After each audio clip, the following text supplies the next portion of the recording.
Yeah, good. I've just had dinner. I thought I'd stream for a little bit. I'm gonna turn the fan on. Let me know if it's too loud. Oh, if I can even reach it. Yeesh. Okay. I had chicken drumsticks and corn on the cob. And with Cajun seasoning. Now, we are currently in Wanda's house. Okay, cool. Good. It is quite far away, to be fair. And Wanda, she was the main nanny? Not nanny. Maid? Right? And she's the one who died of cancer, I believe. So, let's have a look.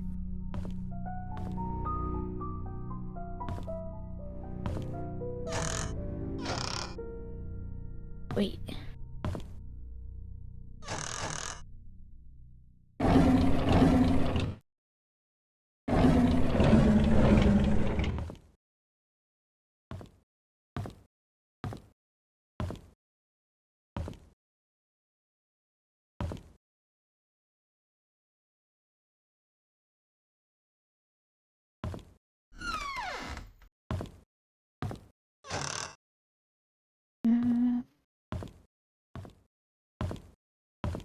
I wanted the diary.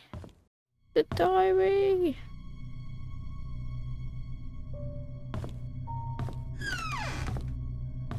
It will. God, this is old, isn't it? It's a TV, man. And what did I know? It's the phone. Old.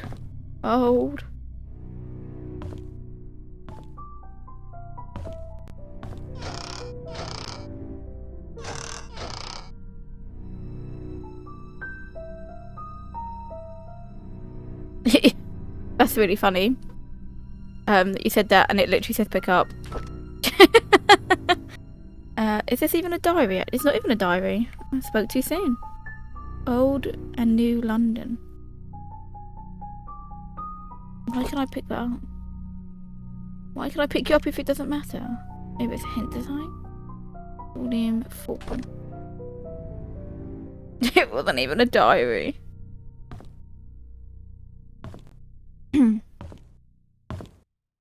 Well, I am so looking forward to playing this game again. I'm so glad we're back again.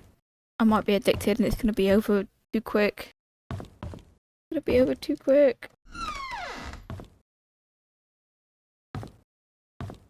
It's not a lie if I tricked myself as well. Here we go. Diary alert! Okay. Doesn't have a name. Hey, Monday, April the 3rd, 95. Trisha visited me again. Ever since Scott was fired and was told not to see Trisha anymore, she's been visiting me quite often. Not only is she angry at Vivian, she's also annoyed with Scott, saying that Scott is avoiding her. Wednesday, 28th of June. I visited Mum today. The cancer has relapsed after her tumour disappeared 2 years ago. No one expected it to return again, especially this quickly. Mum looked fine and seemed to be getting used to the hospital visits. Dr. Johnson said the chemotherapy sessions are needed due to a late-stage cancer and that she would need my support more than ever. Upon leaving, I saw Scott talking with Dr. Johnson. They looked quite serious. I wonder if Scott found a new job after being fired. This is Derek's diary. Thursday, July 12th. Dr. Johnson's body was found near Cherry Creek Lake today. The police came and interviewed Vivian. Apparently she was seen with Dr. Johnson a lot. Vivian was heard with her voice raised at the police during the interview. Trisha got frightened and locked herself in her room. I don't know what is going on. Saturday, July 15th. The police came to my house to interview me again about the death of Dr. Johnson. I'm so tired of all that has happened recently. Yeah, there's been a lot, especially for Derek. There's a lot going on in his life. Friday, October 27th. Scott came back with Father Matthew today. Their lawyer came too. Reporters were waiting at the church, asking why they would allow a killer back to Painscreek. Trisha came back from hospital and was desperate to see Scott. When Charles and Bernard stopped her, she broke down in tears. What can I do? Yeesh. And he's seeing it all. He's actually seeing everything.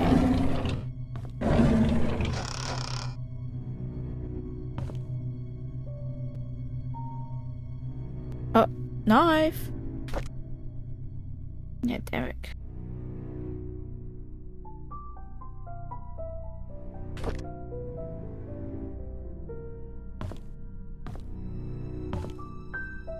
Okay, I can't open it.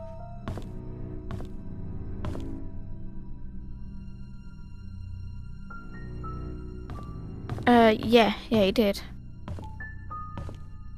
Scott died November 1985. I can't remember when Trish died. It just said, did it say a month now? No one, I don't think it did. The diary alert.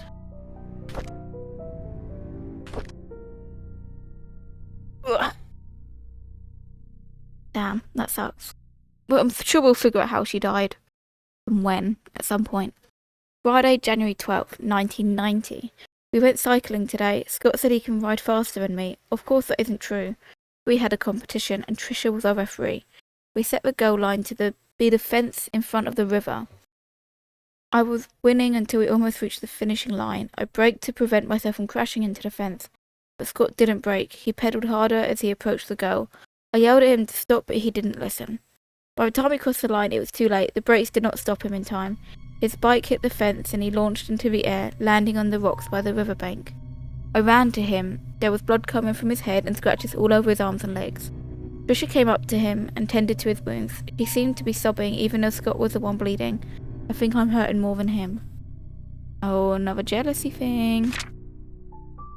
Wednesday, March 14th. While cleaning the garage, Charles approached and asked if I would like to be a chauffeur. He said his current driver wants to spend more time with his grandchildren and is planning to retire. I have by the end of the week to decide. It's a good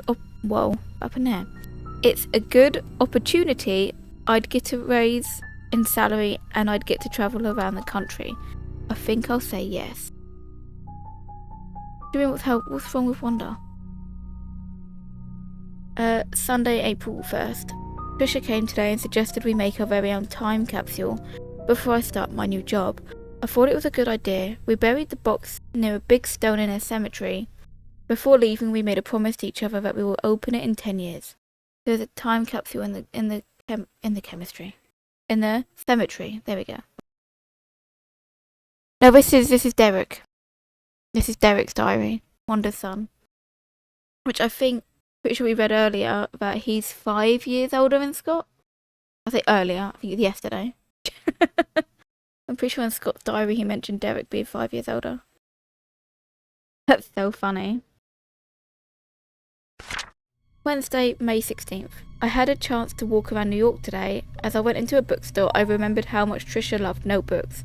There was one that was really cute. It was a bit expensive, but I think she will like it. I should surprise her by giving her the notebook on her birthday. Thursday, June 28th. I didn't expect to be travelling this much as a driver. On one hand, I miss my mum. On the other hand, I get to stay in nice hotels. I guess it's not a bad deal. Charles treats me very well. He even gives me extra allowances on these trips.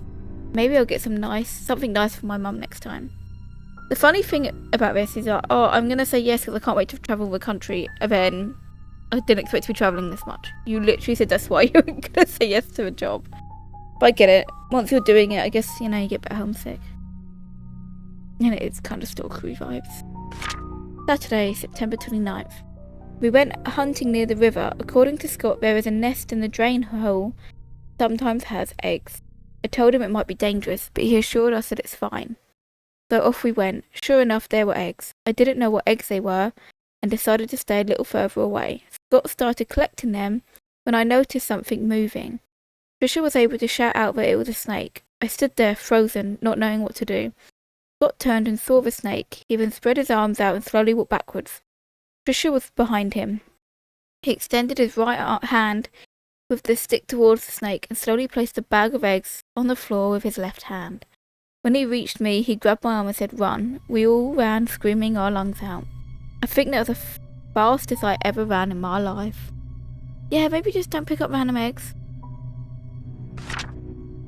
November 5th. I miss the old days when it was just Trisha, Scott and myself hunting in the back of the woods, playing by the lake. It's not that I don't appreciate what Charles has given to us, such as the house we live in and our jobs. I just miss the time when we were young and carefree. We could go anywhere and nothing would stop us. I miss Trisha. Sunday, December 23rd. Why doesn't she realise that I like her? Yeesh. Maybe she does, and choosing to ignore it because she doesn't like you. Good. Dear father, how's everything going? Mate, I have a typewriter.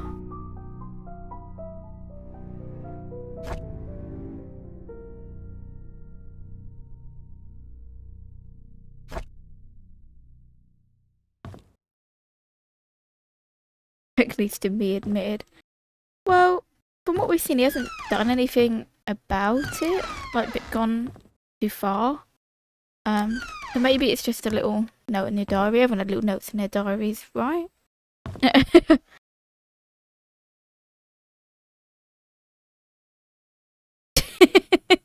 I agree. Maybe she knows and she just doesn't care. Diary alert! And this is the mum. Well, I did it again. I put it down. May 3rd, 1974. Derek turned 4 today. Vivian organised a small party for him. I really appreciate what she has done for us. After blowing out the birthday candles, I asked him what he wished for. He said, I wish to see Papa. Keep pressing the wrong button. I keep pressing A instead of X. I did not know what to say to him. I could not tell him that his father left us. August 22nd. It's a bit obvious. Okay? If the dad's not around, it's kind of obvious that the dad is gone. Unless she's like, oh, I don't know. That's just so funny. August 22nd. Vivian is being hospitalised for mental instability. Dorothy has asked for me to care for Vivian while she remains at the hospital. I wonder how Vivian must be feeling right now, knowing that she might not be able to conceive anymore. Magdalene wants a boy to continue the family line. Not being able to have children anymore will be devastating for Vivian. I pity her. October 9th. I just can't stand Sophia. She's not that pretty. Oh, Lord. Just barely a year working here and the others are already serving her hand and foot. She's just here to take advantage of the Roberts family. I don't trust her. I wish she'd just disappear. Wanda. Girl. Has she got a crush on Charles or something? So she's jealous. Wanda, come on now.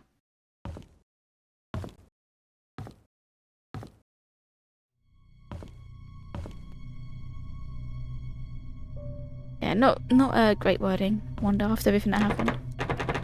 Oh, I need something to open. We've got quite a few places that need tools. We need to get into that factory. Okay, stop doing that. Thank you. Oh, a bag.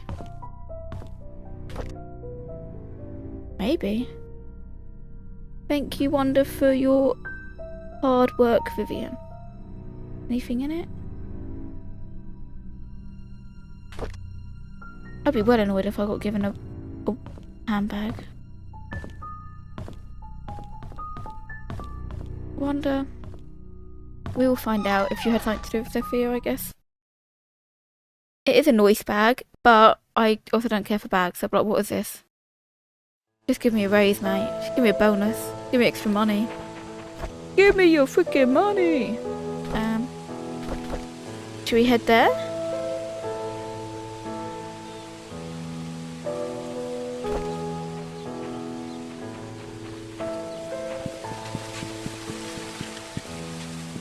Okay, that's the only place I could think of going now, because I still don't know how to get into the photo shop that has all the tools in it. So we'll head to the cabin. Wish us luck, everyone.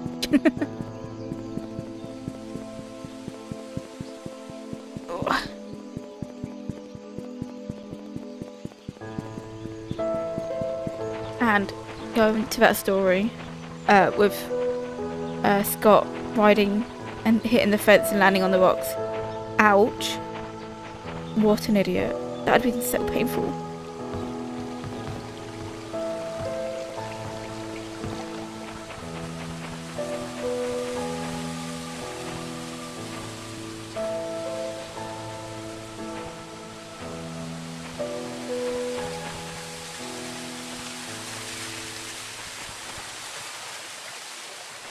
Yeah, no, thank you.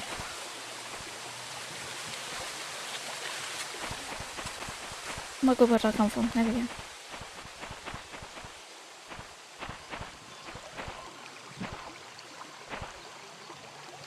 Yeah, okay, you're not wrong.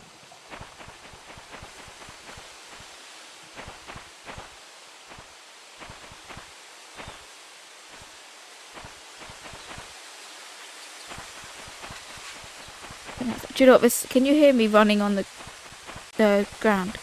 That's such a satisfying noise. It's gorgeous. Ooh. Ordered up well. Very low down. Okay. What do you mean? Where?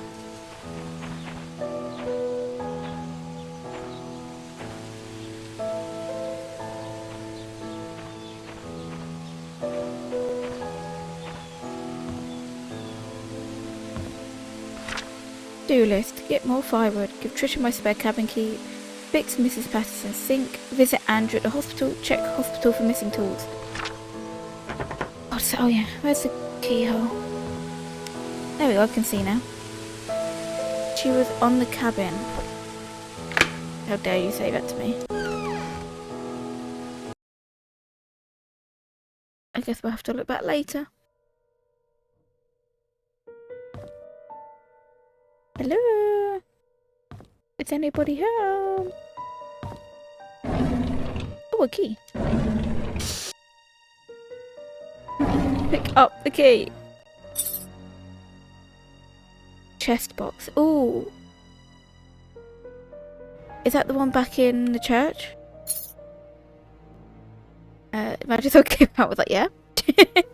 That's so funny. Diary alert! And it's Scott's diary. I think this is the first Scott diary. Actually, no, that's a lie. We had one in his bedroom. Never mind. Okay, Sunday, February 14th, 99. No, 93. Today is Valentine's Day. I wanted to spend the night with Trisha. It says day. Oh my god, I'm just making things up as I go now. But Charles invited me to go hunting. I was nervous. Not because it's my first time hunting, but because it was with Trisha's dad. It turned out that I really enjoyed being with him. I feel comfortable talking to him. I don't fact check me, yeah? Don't remember what I've read. Friday, June 18th.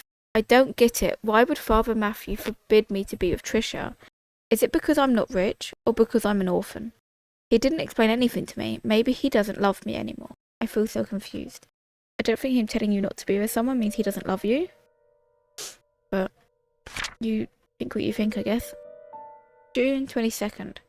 We quarrelled again today. I couldn't stand Father Matthew's preaching attitude, so I yelled back at him.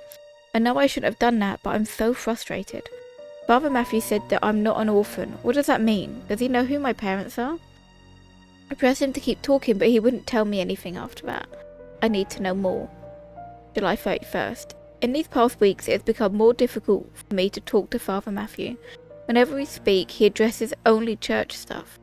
I've realised that I'm starting to avoid Father Matthew. Whenever he asks me how my day was, I don't feel like answering him. When I ask him about my past, he always tries to change the subject. I feel so frustrated.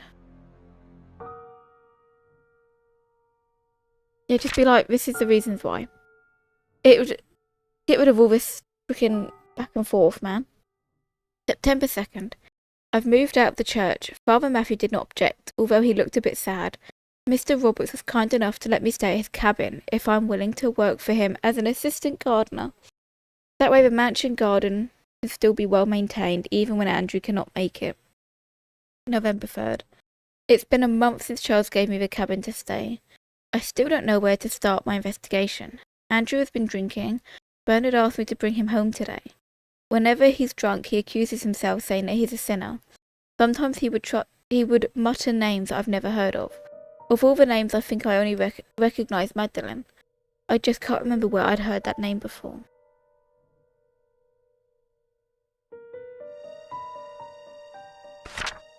I think that's just how it looks. It does look like pages have been ripped, but it's just weird. I think it's just old. November 7th. I just returned from the orphanage and found out it was Father Calvin who brought me here. The record sheet stated that I was from Painscreek. How? If I was born in Painscreek, there must be records of me in hospital. But I've checked and there is none. November 16th. I broke into Father Matthew's bedroom today. I shouldn't have done that, but he might have had something that could tell me about my birth parents. He didn't have anything relevant. November 20th. With a line through a 0. If that's important. Andrew's drunk again. This is the 5th time I had to bring him home and cover his shift. Getting quite annoying. As I laid him down on his bed, he muttered repeatedly, "I am so sorry, Sophia." Who's Sophia? Why is he sorry? If people stop killing each other would be really handy. We're here to solve one murder, not 15.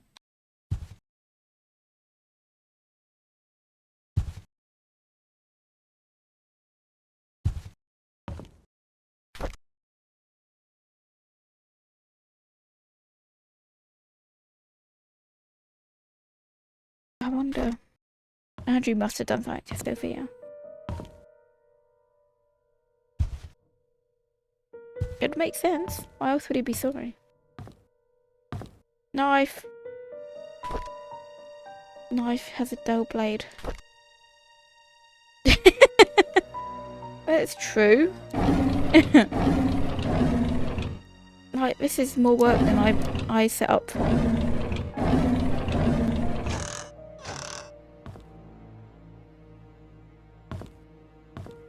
Two guns. And there's 2 missing? 3 missing? 4 missing? There's guns missing.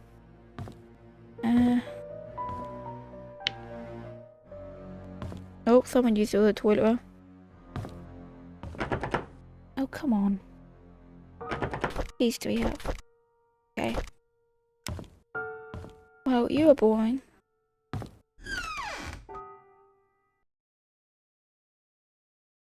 I guess so, but it's also a gun cabinet. And let's say you have a gun cabinet that could fit lots of guns, but they only ever owned 2. Hard to tell.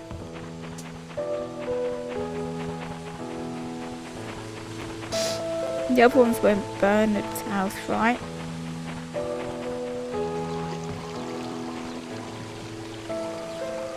What does that say underneath? A permit is required by local sheriff for hunting. Okay.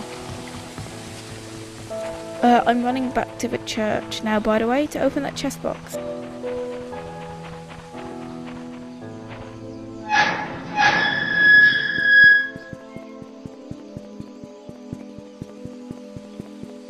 I need my skateboard.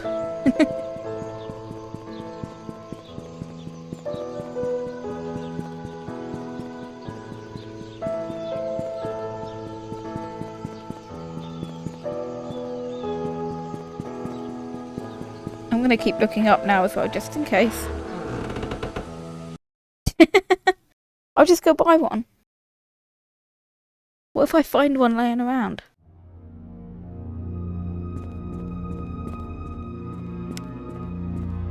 We also need to figure out Calvin's birthday for that beat in the confessions booth.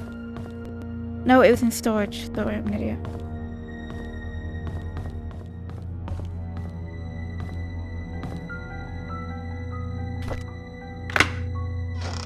Nice. Okay, there's a diary alert, but first I'm going to pick up this key. Key to a basement. Ooh. St. Patrick Orphanage, February 2nd, 94. Dear Scott, I'm Sister Rachel, although I wasn't here when you last came. I hope you remember me. I was your nursing mother after you arrived here those years ago. I understand that you came here earlier to find out how you came to be at St. Patrick's Orphanage. On July 4th, 1975, Father Calvin came to us holding a basket with you in it.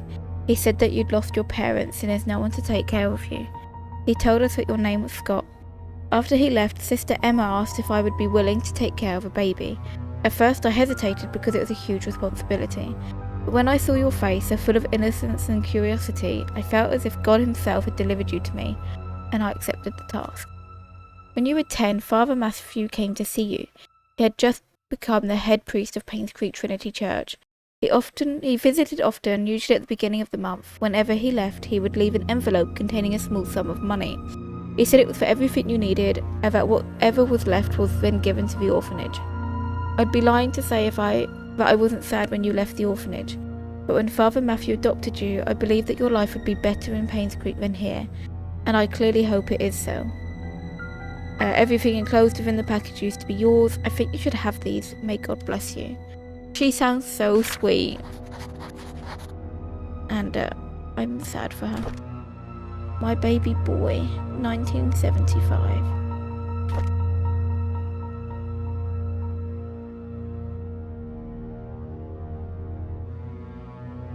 Yeah, sounds like it. Now we'll go to the diary alert. I think you kind of have to be, don't you, to do that sort of job, I guess. But yeah, sweet woman. November 30th. I asked Andrew about Sophia. First he freaked out, saying that I shouldn't go around speaking that name. Then he said he had never heard that name in his life. Is he hiding something? Why would he lie about Sophia? This makes me want to know who Sophia is even more. December 2nd. I asked Wanda if she knew anything about Sophia. He said Sophia used to work as a maid in the mansion for a few years until she was let go. When asked why, Wanda said she didn't know. However, she thought that Sophia was a manipulative woman that would do anything to get what she wanted, and Wanda resented that. Yeesh, Wanda. Yeah. December 8th. I met Derek today and asked if he knew anyone by the name of Sophia. Apparently he's not on speaking terms with me. I wonder if it has anything to do with Trisha. Oh my god, Derek, get over yourself. December 13th. During today's lunch break, I asked Bernard if he knew about Sophia. He was surprised that I knew that name, but proceeded to say that he did not know her that well. Somehow I feel uncomfortable whenever I talk to Bernard. His cold gaze gives me the shivers. You know what? This town, or this village, I'm not surprised that everyone hates everyone, and that's why we're all getting killed. I'm not surprised he gives you the shivers. December 18th. I met Dorothy while tending to the garden. I asked her about Sophia. She looked confused. She was curious as to where I'd heard that name. I told her it came from Andrew. She kindly explained that Sophia was a close friend of hers when Sophia first came to work for the Roberts family. Unfortunately, she had an affair with Charles when Vivian was hospitalised. Shortly after she left Painscreek, no one has heard of her ever since. Dorothy thinks that Sophia has probably started a new life in another place.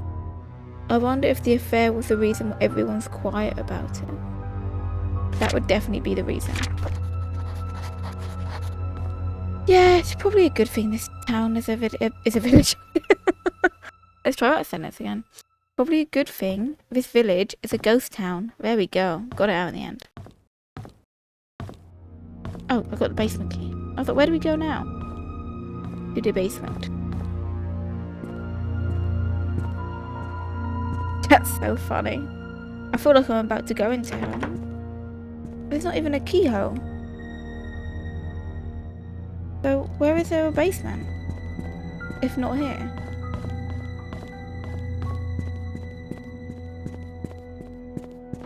Oh, back in the cabin. Go back to the cabin.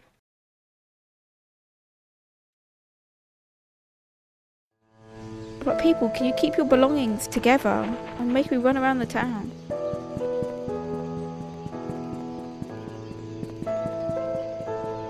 What, the basement? Oh, the one in the church. I don't know. That is weird. There's no door lock on it. Maybe we need to find a tool. We need those tools, man.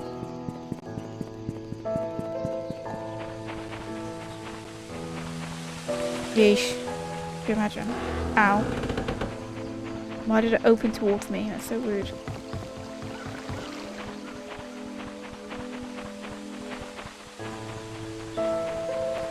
No.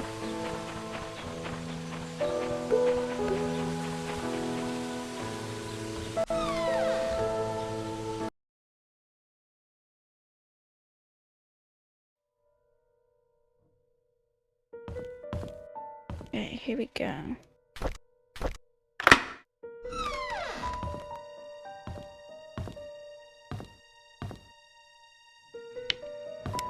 Nope, still too dark.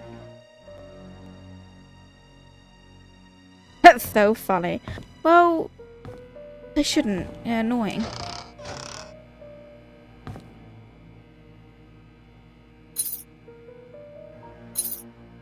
Hmm.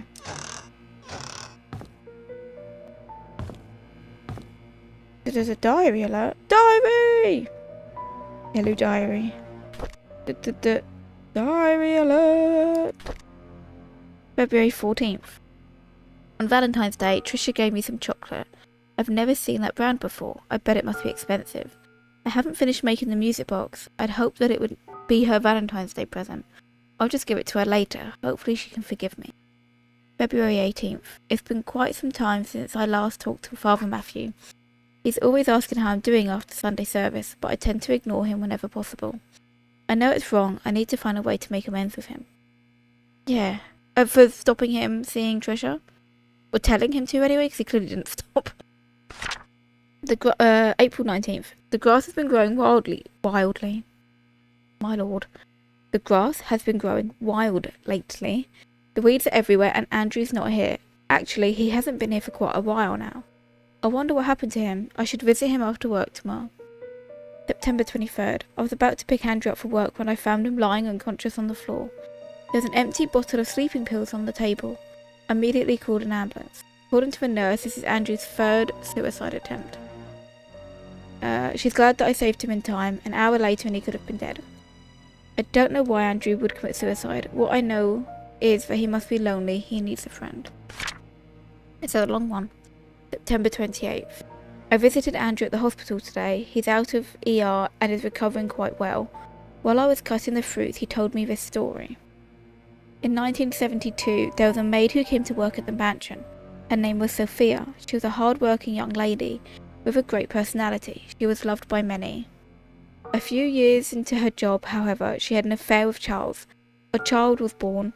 When Vivian found out, she was furious and decided to kick her out of Painscreek. What happened after that was a tragedy. On June 26th at 11 p.m, Vivian, Dr. Johnson and Andrew confronted Sophia. A fight broke out. Sophia fell and hit her head on a nearby wall. Well, she stopped moving. Dr. Johnson checked and realised she was dead. Her neck had broken. No one knew what to do. Vivian then asked Andrew to take care of the body and her baby. Andrew did what he had to do to protect Vivian. After that night, they vowed never to tell anyone about the incident. Before leaving, I asked Andrew what the baby's name was. He said it was Vincent. As I left the hospital, I couldn't help but pity Andrew. He lived a confusing life and the struggles show. I hope he can heal. Sounds like it. So, Sophia was killed by Andrew. And that's why when he brought up Sophia, he was like, don't mention that name, please. And that sent him into a spiral.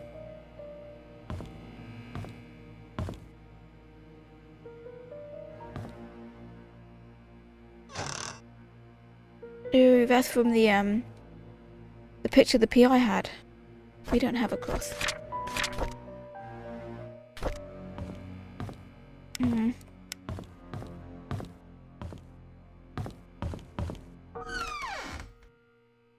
So what have we got? I wonder if there's a different way to get into the basement at the hospital. The only place I can think of going back to. Miss Well? Well.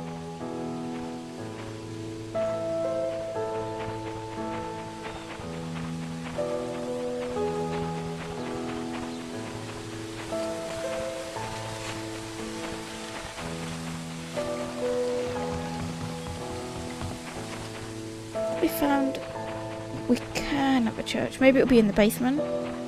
I'm gonna head back to the hospital, put on my big boy pants, go back to the hospital and try and turn the electric back on. We need to find out more about this Dr. Johnson.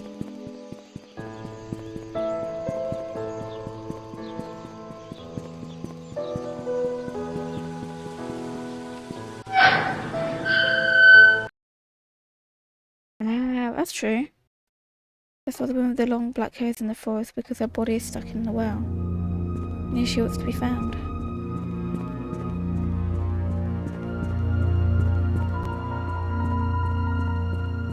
Okay, let's go straight to wherever there's stairs. You don't go down.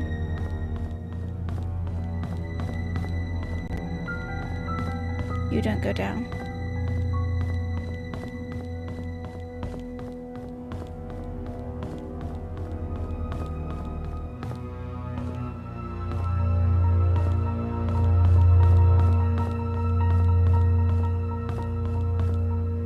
I don't think we can get in.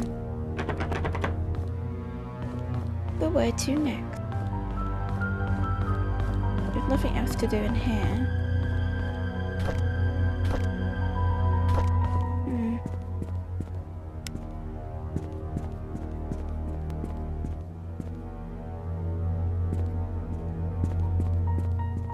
These?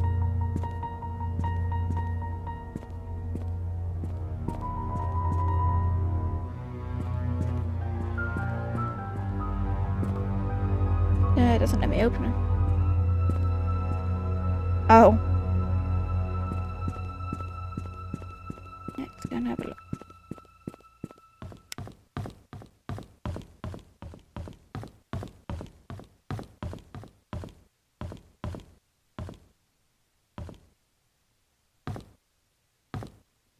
Nope.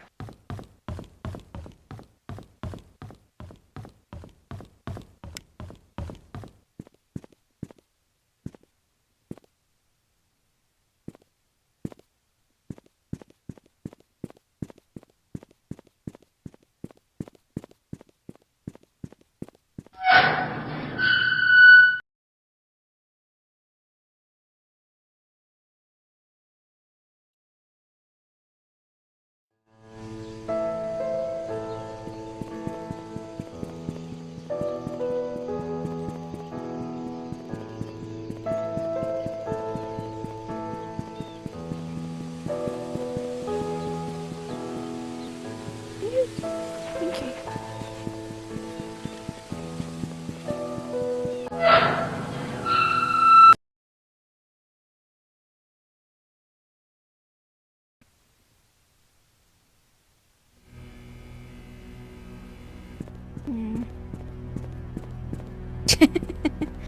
That's funny.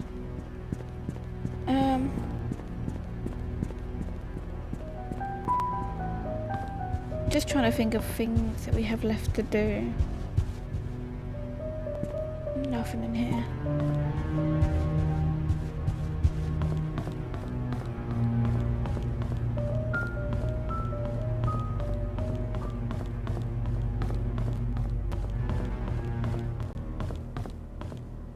It's dark in here.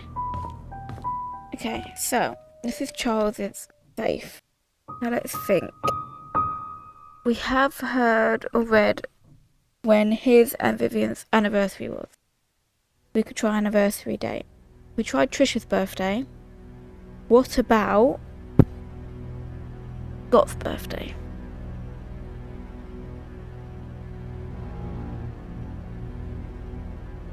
Okay. Do you remember when Scott's was? I know it's 1975. I could go to his grave and have another look. Let's have another look at his grave. And then we'll come back. Because there's a lot of stuff we still have yet to do. Like... But I feel like we're getting close. Ugh.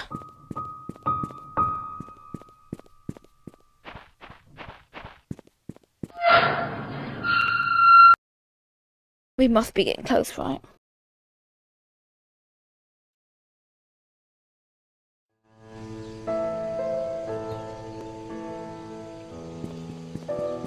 Graveyard. I nearly forgot where we were going now.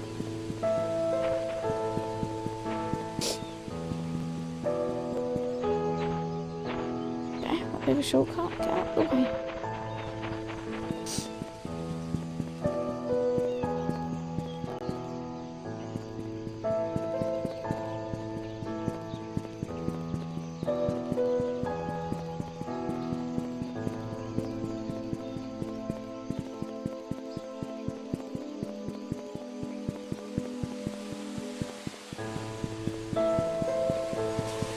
Scott, when were you born?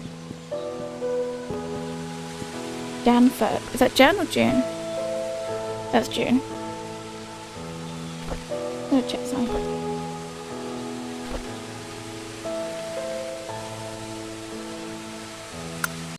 Okay. Oh, that's so much better. I was having to hold down the left stick to sprint, and my thumb was hurting. And there's a toggle sprint, so now I don't have to hold it down. Well.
Okay, so June, January, February, March, April, May, June. 6. 01. 75?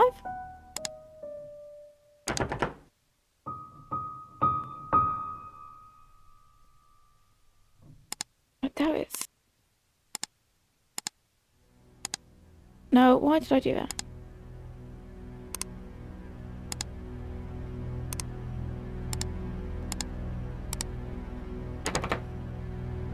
Okay, or 6. 1, 1, 9, 7, 5. Emily, you are correct. It was Scott's birthday. AGI. Okay, let's have a look. Yippee! Oh, I walked straight past it. Oh, there's another chess piece. Is that a queen? Or is that a king? But it's a number 4.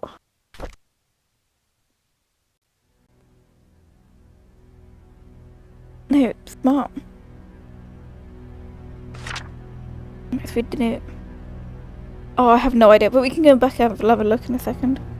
I, Charles Robert of 1 Maple Drive, blah blah blah, being sound mind, declare da da da da da. Article B, 6B of my will shall be modified to read, should a boy be born in the Roberts family, but is of a direct lineage to Charles Roberts, if he is the eldest son and no other contest, he shall inherit all of the family's fortune upon Charles Roberts passing. The sole condition to this is that the son must be at least 25 years of age. Item 2. Article 6A of my will shall be stricken in its entirety. The firstborn child of the Roberts family shall inherit 50% of all the family's fortune. Jesus Christ, I mean, like... Jesus Christ. Item 3, Article 11 shall be added to my will. Vincent Roberts, born of Charles Roberts and Sophia Miller, on June 1st, 1975 in Painscreek, shall be officially acknowledged as a family member. Yeesh. So... Trisha was taken out of the will. And... left, what, nothing? He's not even getting the 50%. And he's getting all of it? That's crazy.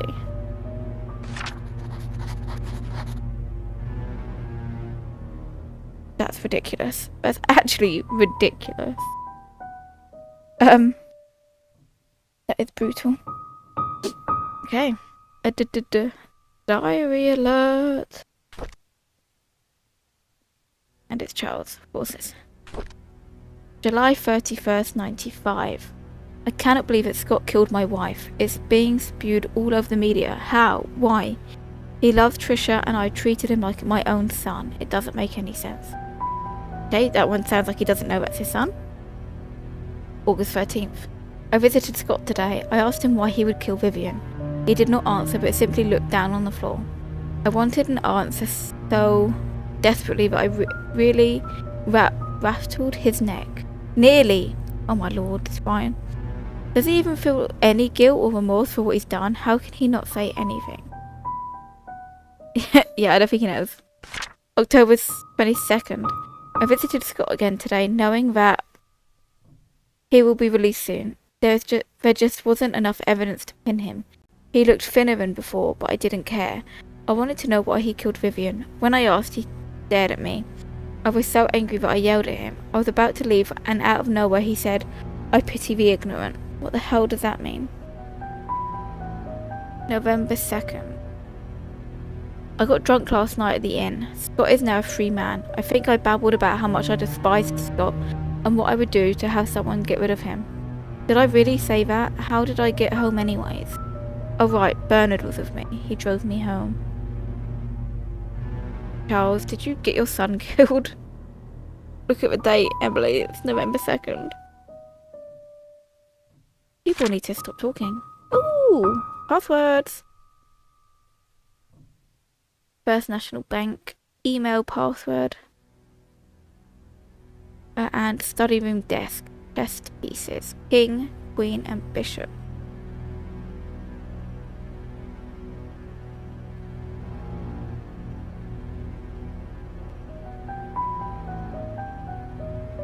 Thank you. Just waiting. Okay, what was that? That was 4. But we don't have a... We have, I'm pretty sure that's a queen? Oh no, that's a king. That's a king. So we have a king, we have a knight, and we have a pawn. We don't have a bishop or a queen. It doesn't make any sense. We're definitely missing some chess pieces then. Jesus Christ, this game, there's a lot.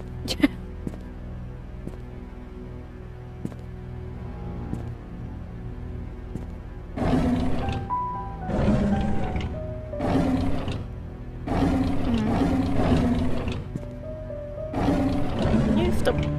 Stop. I'm trying to check all the drawers here. Okay, we're good.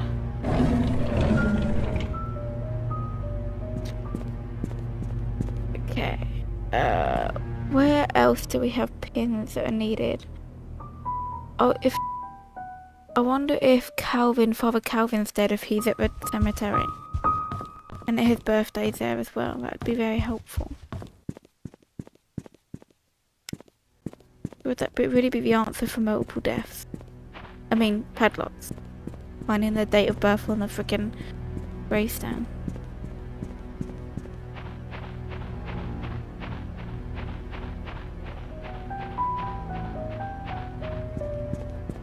Oh yeah, it just leads here.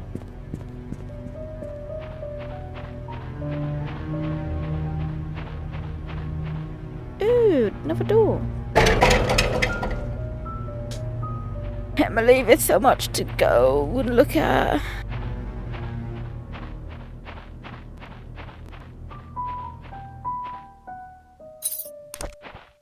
When's Trisha's birthday? Do you remember? We just read a diary about Trisha's birthday, actually. I just wonder. Charles is running for election. Although, Andrew came and told me he didn't need an assistant.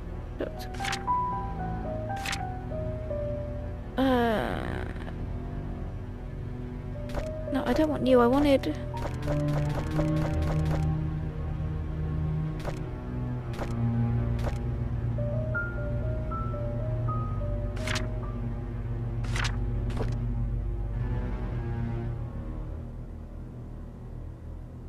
No, I don't remember. I swear we read it somewhere.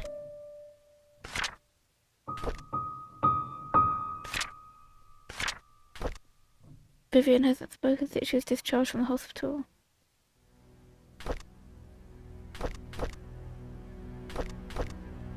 Our baby daughter was born today. There we go. June 11th, 74.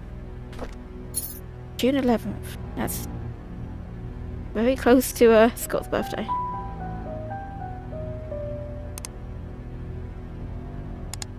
That's not even gonna make sense.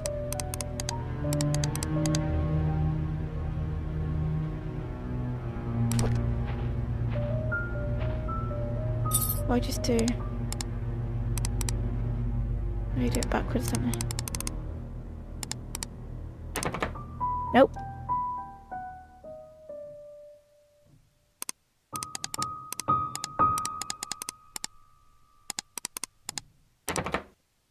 There's too many padlocks.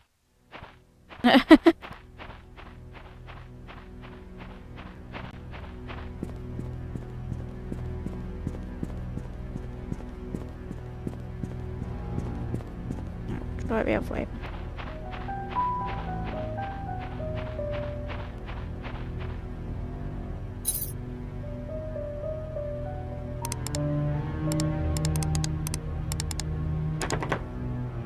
Nope.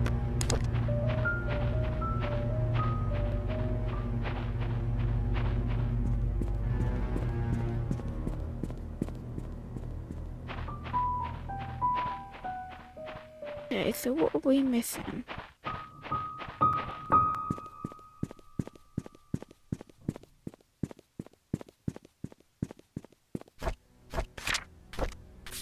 My lord, stop pressing the wrong buttons.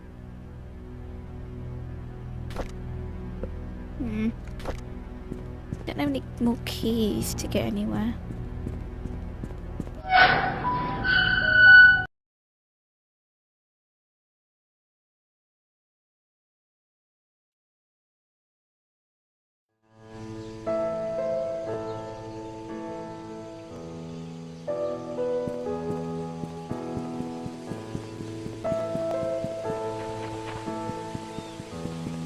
I'm just gonna go and have a look at the PI's the photos he took. See if there's anything we're missing.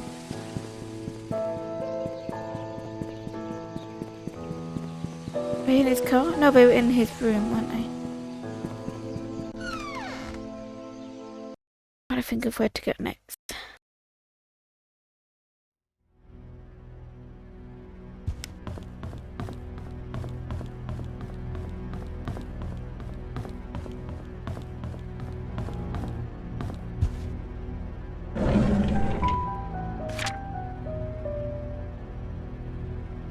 Yeah, that's at the hospital. That says code is Calvin's date of birth. And where can I find the key? Nothing really new there.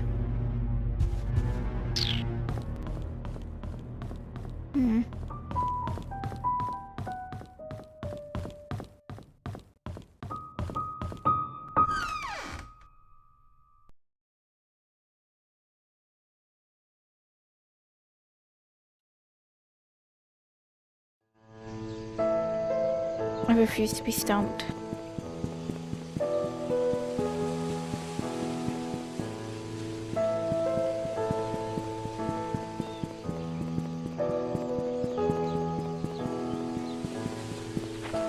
Let me in.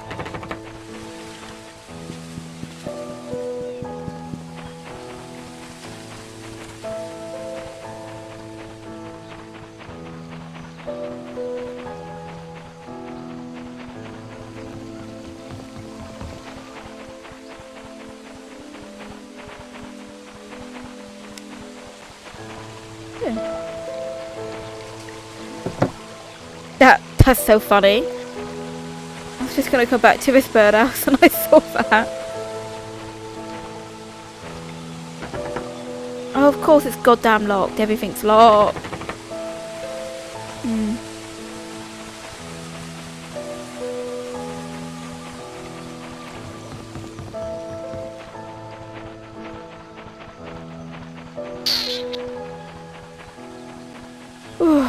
What to do now?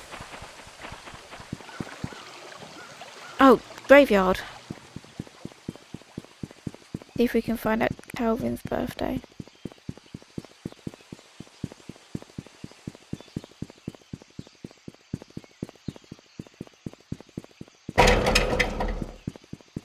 Fine. Please tell me I didn't go into a dead end. Oh, for God's sake. I was trying to do a shortcut.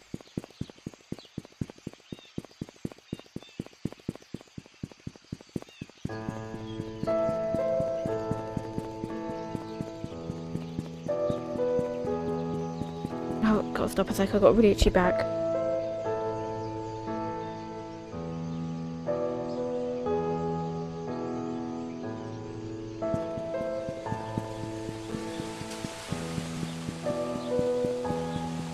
Timothy, Andrew, that's so funny. Christopher, Gary, Henry, Vivian. That did not say Vivian. I don't know why I said Vivian. Trisha, Sarah, Ian, Susie, there's Vivian. Pamela, Jonathan, Gloria, Scott, Marissa, Jesse, Calvin. Oh, thank the Lord. That's so funny. Okay, October 24th, 1902. October 24th, 1902. Ah, get out of my way. Trust me to try and find a shortcut and get cut off now.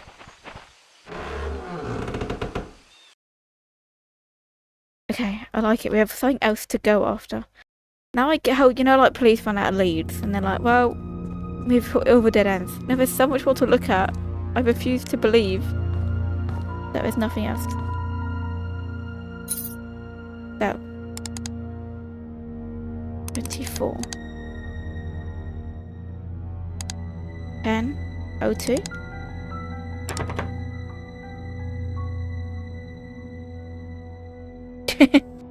Let's try. 10:24. Yes! Can I say the diary alert even though it's papers? Oh my god. Diary alert! You did not what? Oh. Paper alert!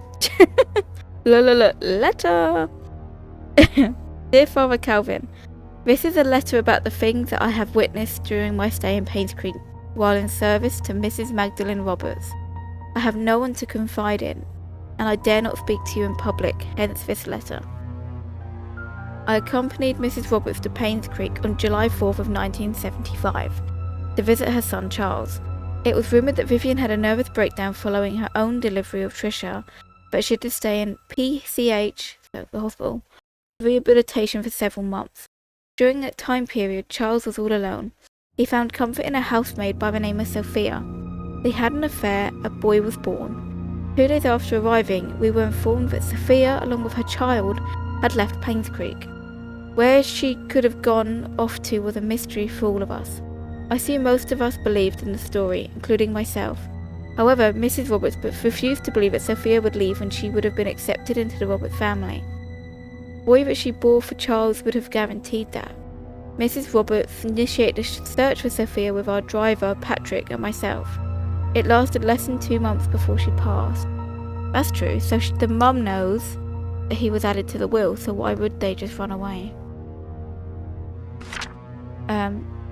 Passed away from a heart attack. What I want to confess in this letter is not about Sophia, although I was initiated by her disappearance. It's about Mrs. Roberts' untimely death. You see, Mrs. Roberts had a heart condition, and it had been affecting her for a while. However, her medication had always kept her stable. Her prescription was still the same during her visit to Painscreek, yet her condition deteriorated. I've lost Roberts. The family doctor, Henry Johnson, confirmed that her search for Sophia had taken a toll on her health. All she needed was to rest as much as she could, and she would be fine. I know that despite the doctor's advice, Mrs. Roberts did not stop the search. Did that create stress on her? Yes, but should it have killed her? According to the physician attending to Mrs. Roberts back home, no. Definitely not within such a short time span if she had taken her medicine. Her body was never autopsied. Her son Charles wanted her body untouched and buried properly. As Patrick and I were packing to leave for home, I couldn't help but wonder who could have wanted Mrs. Roberts dead. Is there a connection between the affair of Charles and the housemaid, the disappearance of Sophia and her child, and the death of Mrs. Roberts? Maybe that's quite English. Maybe that's why Vivian killed her, because she knew about the will, and she knew that Magdalene knew. Maybe. My thought was happening too quick. I was thinking maybe Vivian, and I said maybe. I would like to say whom I suspect, yet I'm in no such position. I'm afraid that I might name the wrong person. As I write this letter, I hope you can understand what I'm trying to convey. I pray that the truth will be revealed as God permits it. Sincerely, Sylvia Eden. Sylvia, just write who you thought it was. Now we have to just guess.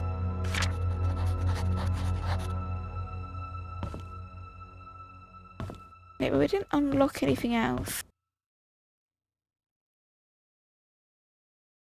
Oh, who is Sylvia Eden? And who's Patrick?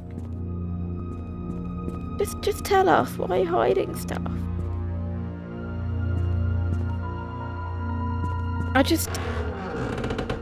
Okay.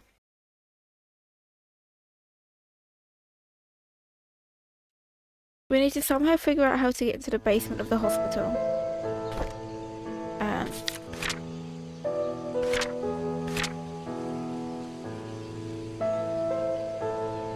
We also need to figure out how to get the tools from the photography place. Are there any other padlocks that we've forgotten?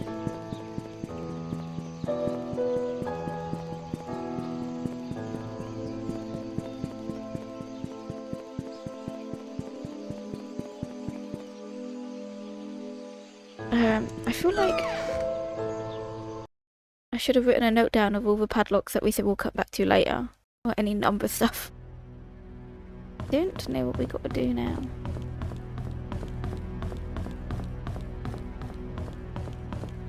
Does his briefcase have one? No, I think it needs a key.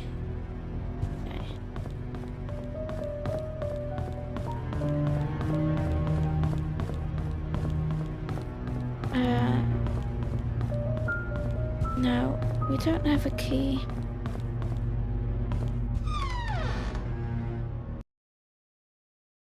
We still need to get into Mrs. Patterson's.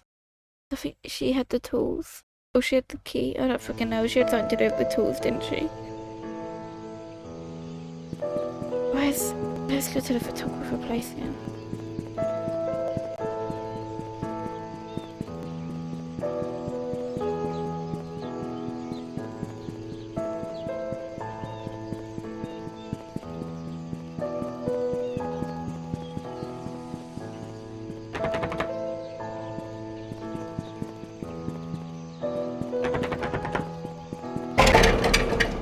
But that gate scared me.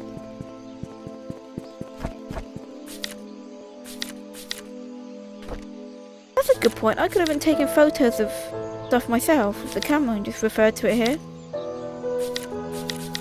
That's so funny.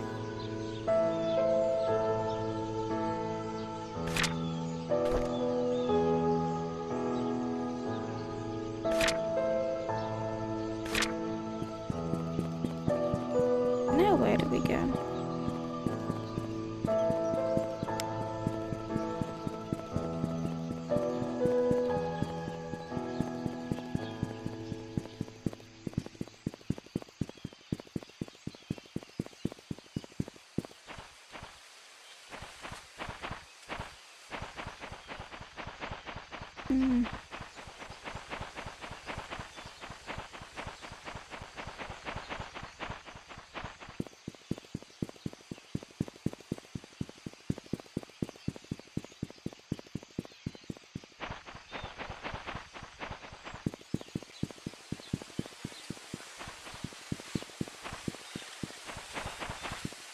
Don't know where to go now. So let's have a think. We know we have the study desk to open in Charles's study. We have the shed at the mansion. We have the PI's briefcase in his room, but that's not a padlock, that's a key we need to find. Pretty sure we need to find a key to Miss Patterson's.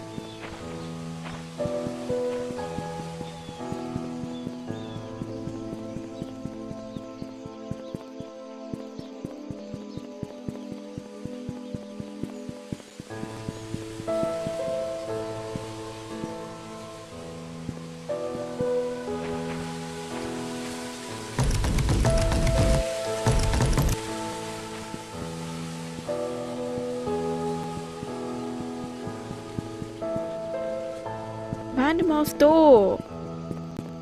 I find something and I can't even use it.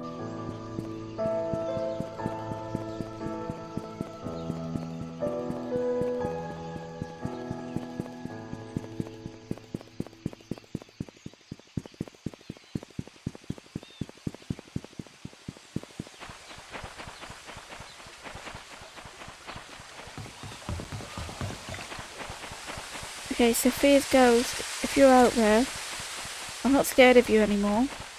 Can you just show me where I've got to go next? It'd be really helpful.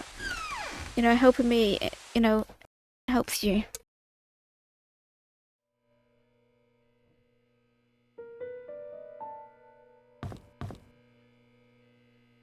I'm an idiot, I didn't mean to come in here.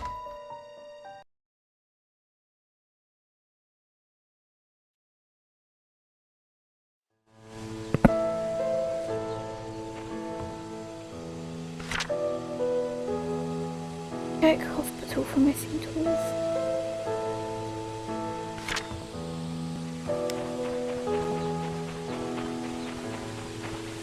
Yeah, I realised it was a note outside I wanted to read because I knew it said something like Mrs. Patterson. But it said fix her sink. I thought maybe he'd have a key or something, but I gave up with that line of thinking very quickly.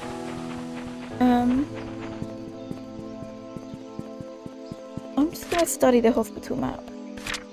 There's got to be a way to... Only the one entrance to the basement. Stairs A, stairs B, stairs C.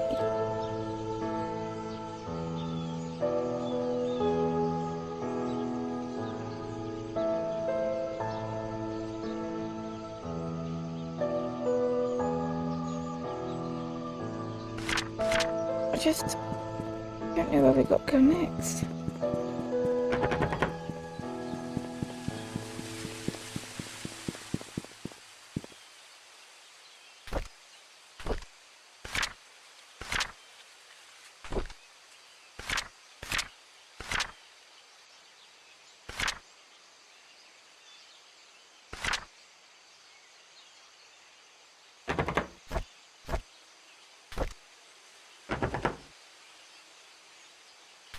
Just where to go next, really. I have no idea where we should be going.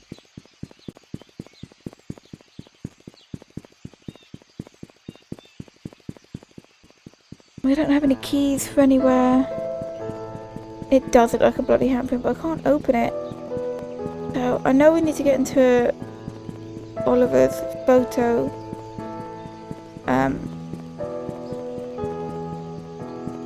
Photoshop somehow. We've read that there was his tools were in there somewhere. I'm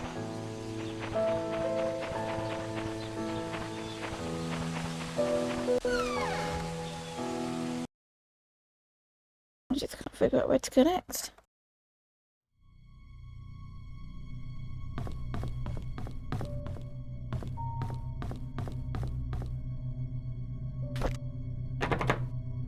Come on, just yank it open, my guy.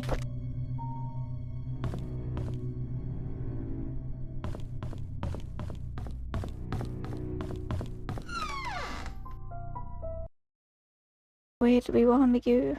Where do we want to go?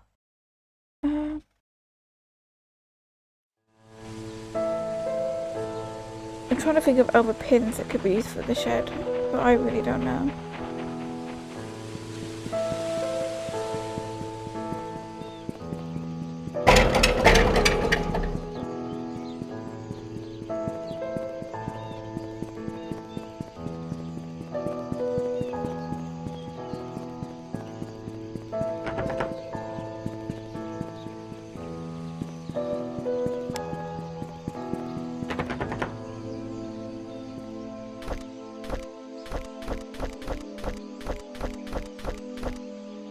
Oh, that's me. Hello, Janet.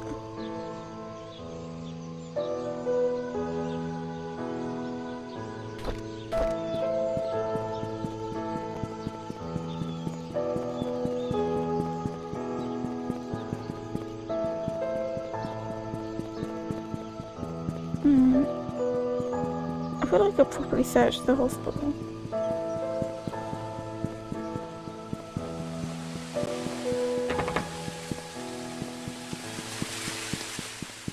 I feel like I've searched everywhere.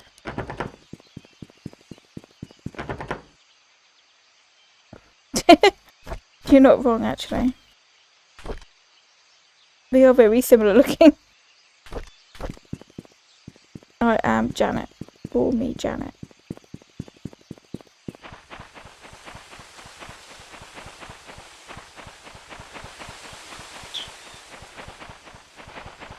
I don't know if we should just search up one thing and then see if it leads us into a longer trail. Like the shed password. But I feel like we should be getting everywhere we need to go naturally, right? I don't know what to search because I don't want to search for up and then we find things for that later. Okay, I shouldn't have done it while I was talking. And it ruined something for us.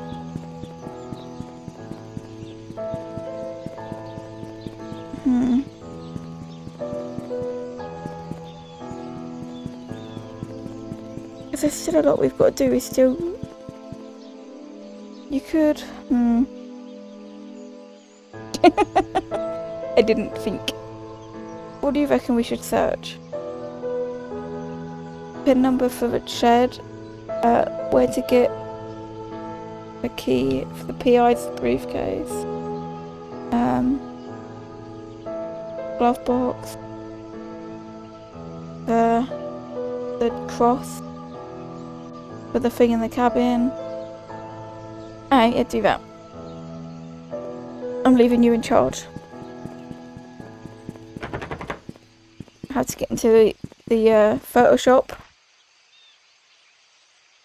Then we can get the tools.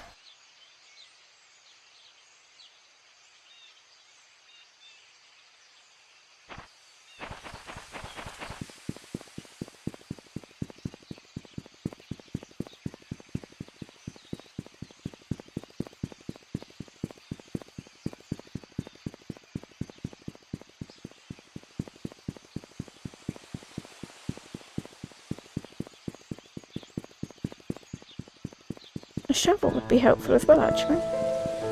We've got a few time capsules to open.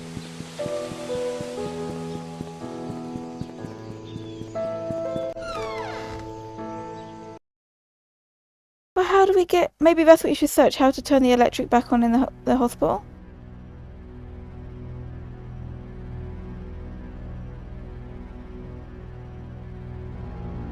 Because we can't really search anywhere really in the hospital without the lights or the power on.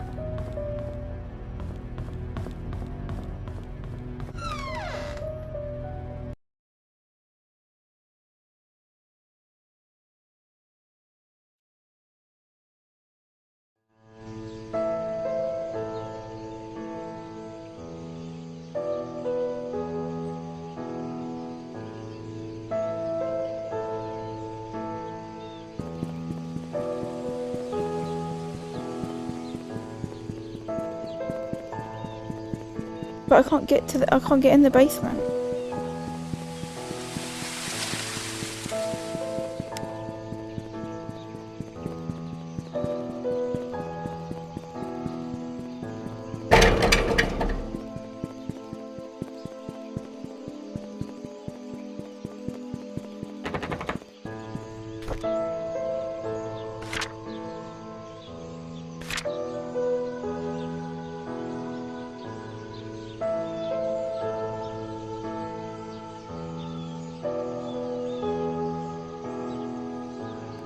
I just thought of where there's another goddamn pin code as well. That's what I'm gonna do. Also think about it.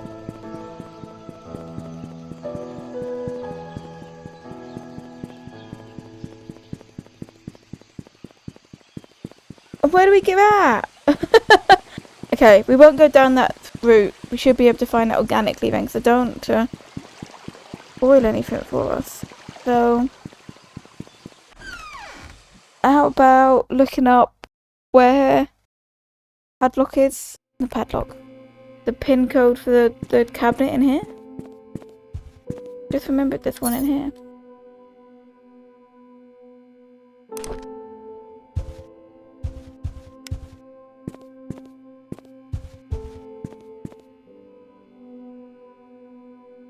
This is the sheriff outpost.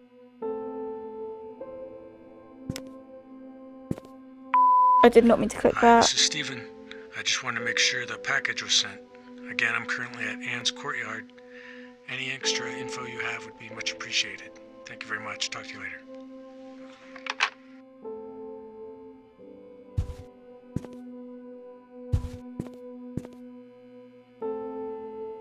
Seven 741. Does it say how they got that number?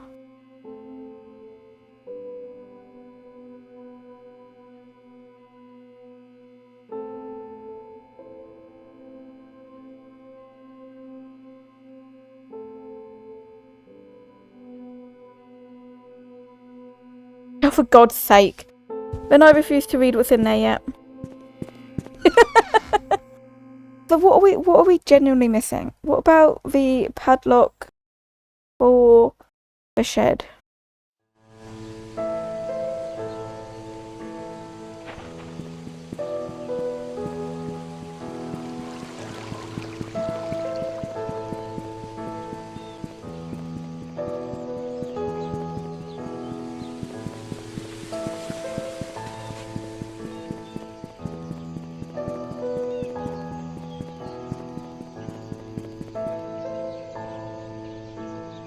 Did they say how they got that?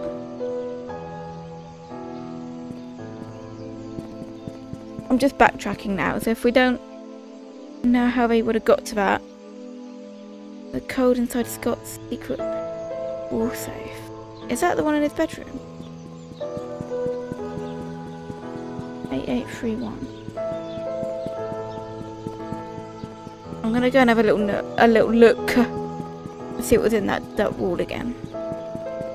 And then hopefully our brains will be reset.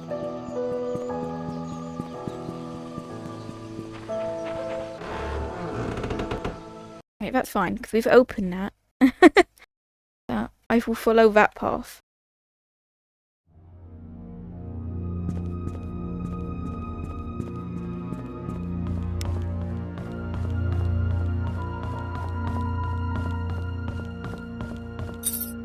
Oh, we haven't opened it yet.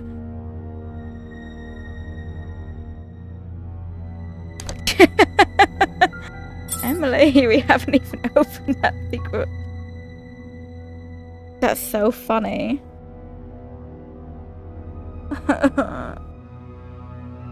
Okay, where's his diary? No, I want to read it. Thank you. When did he get adopted? We tried that. We tried that.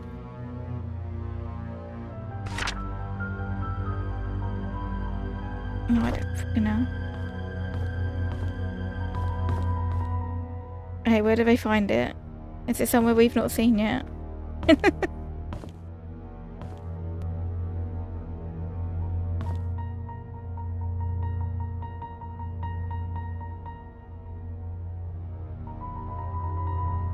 Boy airplane. We did that. We literally did that, did we not? May 3rd, 85. Stop. I'm trying to unlock it, dum-dum. May 3rd.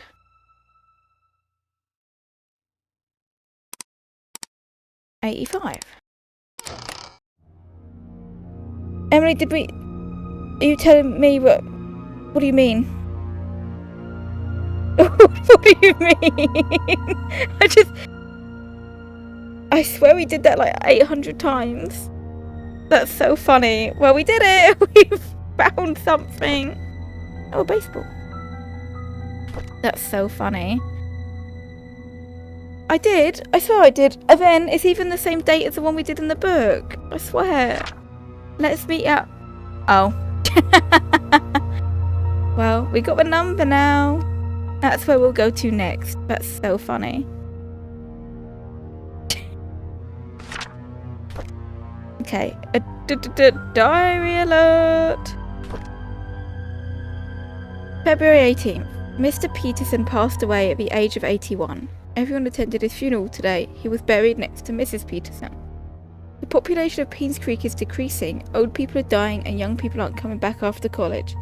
Will I stay in Painscreek till I am old? And will I die like Mr. Peterson? Will there be anyone left at that point? April 22nd. Trisha talks a lot to me recently. I feel comfortable when she's around. I can be myself in front of her. She makes me happy. May 14th. Father Matthew tells me I'm important. No, that's not what it says. Father Matthew tells me that it's important to have goals in my life. I wonder what life goal I should have. I wonder what Father Matthew's goal is. February one. Yeah, that is a deep one. May 18th. It's been a few months since Derek got hired by Trisha's dad to be the mansion driver. He gets to travel around the world now. I envy him. I want to work too, so that I can buy something nice for Trisha. May 20th. There's a secret room in the mansion. I can't believe it. I can't wait till Saturday to explore it with Trisha. I don't think we found a secret room, right? Or did... We technically did. We found it in the study, but that can't be what they're talking about though, right? Secret room in the mansion.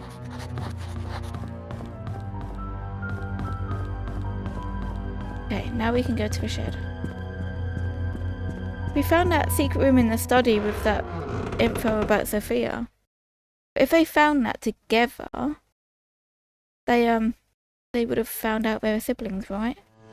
There's no way they found it.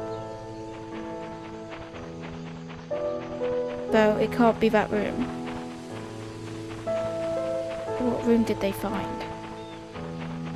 Ish, we got a lot more exploring to do still.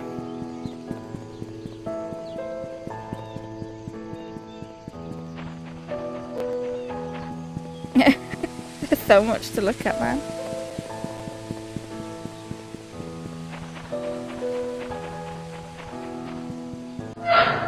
Okay, got something to look at, so I'm happy. We're back on the path.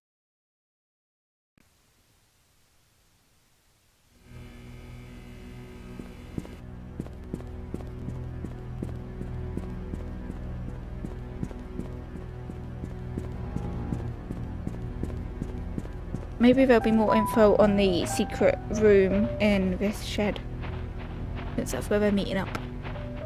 I hope, anyway.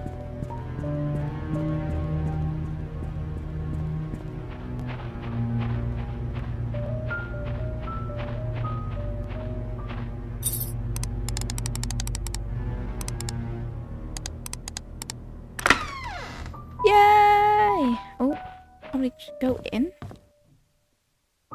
The diary, I see, and 2 keys and chess pieces. Okay, there was a lot of stuff in it. I will pick up the keys first. Attic. Nice. Trisha. That must be for the music box in her room, maybe. Oh, no, it says right there, drawer. That's handy. I'll pick them up in a minute. Let's do the diary first. Because it's a diary alert. My diary. Gotta be Trisha. I was trying to guess before I thought it said something. March 26th, 93. I like being with Scott. I can be myself in front of him. He doesn't judge me or tell me what to do. He cares about what I think and he makes me happy. April 1st. Scott and I have decided to have our own secret hideout. It will be really fun. Mum won't know that we are secretly meeting. September 3rd. I'm so glad that Scott is now working at the mansion. Although having Andrew as his supervisor is probably not the best idea. He's drunk all the time. I don't want him to influence Scott in a bad way. September 16th. Scott has to work with garden the whole day.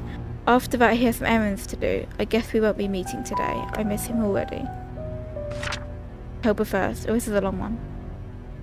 I wanted to learn photography, so Mum hired Oliver to be my tutor. At first, I thought he would be too old to teach, plus his techniques are probably too ancient. When he came, I was surprised that he is a very humble person. Despite our age differences, we talked for hours. I felt comfortable around him.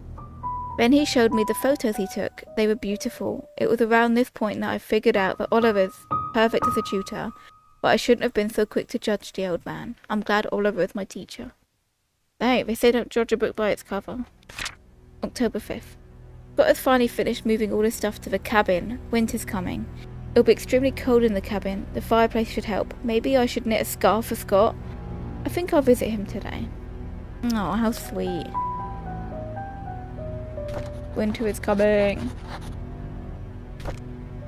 Okay, so this is a rook. And it has a 7.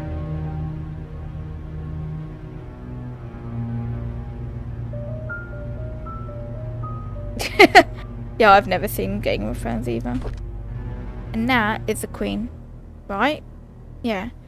Is that a 7 or is that a 1? It's a 1.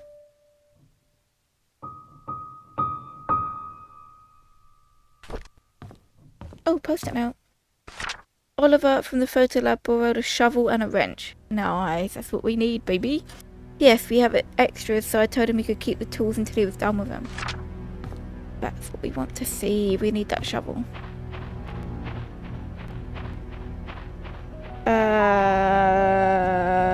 I can go and have a look right now. Since I'm here.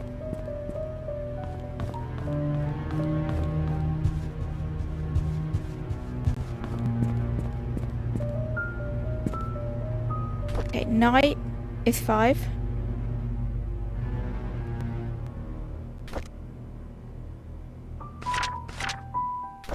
Horn is 2.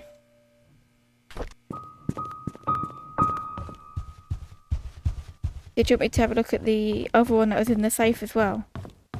Whilst I'm here.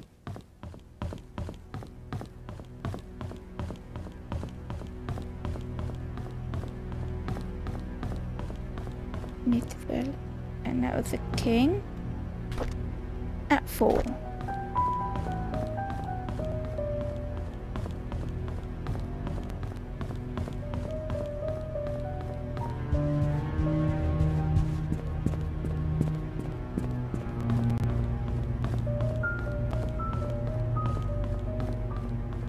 Thank you.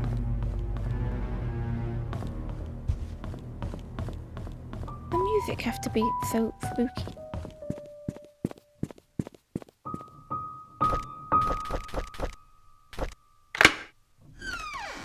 I walked straight past Trisha's bedroom as well to go.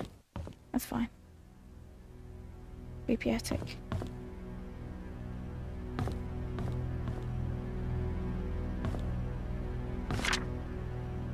That's so funny. Done that already. Secret save. Tea time? It was indeed tea time. I just got that because I just thought there's no other reason for there to mention tea time so specifically. Ah.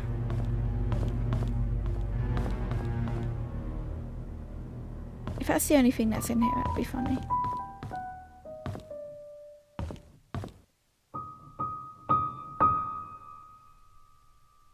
That's a good idea, Ans. Thank you. There we go. Now I can go out that way if I need to.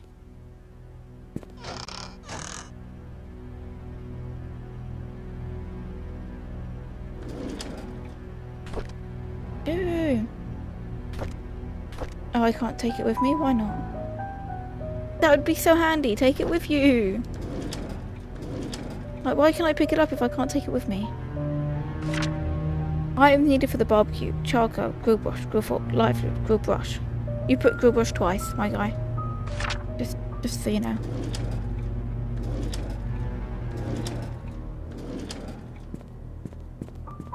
And is that called a hand rake? Oh, I thought, what is that? It's a garage door, Harmony. Okay, I can't open this.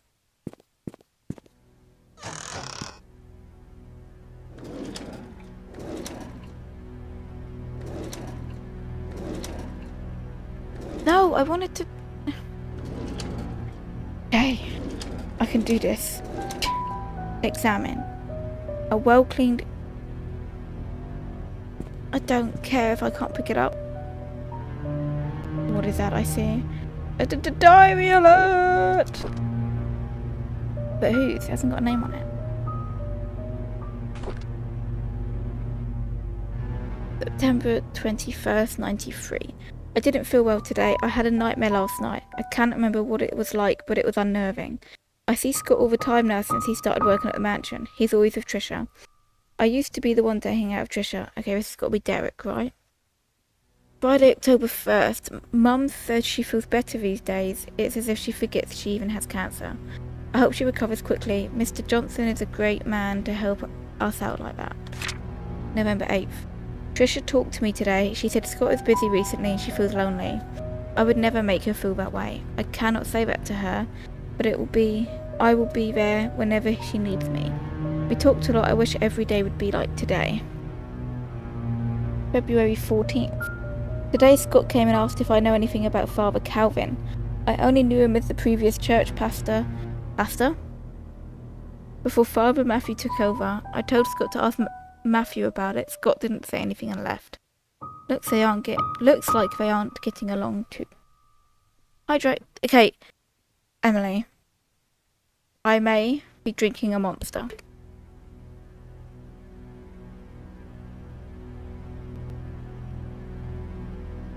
And I drank some.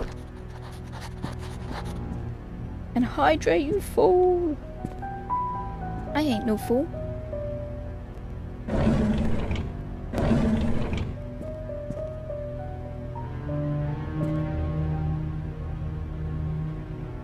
Obviously not alcohol, that's funny. Yeah, I is drinking stuff. Oh, lots of drawers, and I can't open them, so. I think that's all we're gonna get. Whoa, that's very high pitched. I think that's all we're gonna get from in here. What did we get? I've already forgotten. Okay. We got a diary. Right, let's go back to Trisha's room. Which is... not here. Over there, I see it.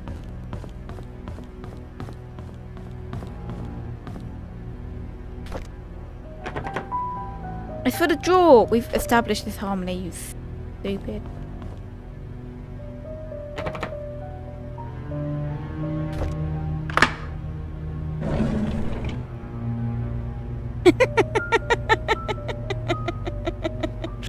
That's funny.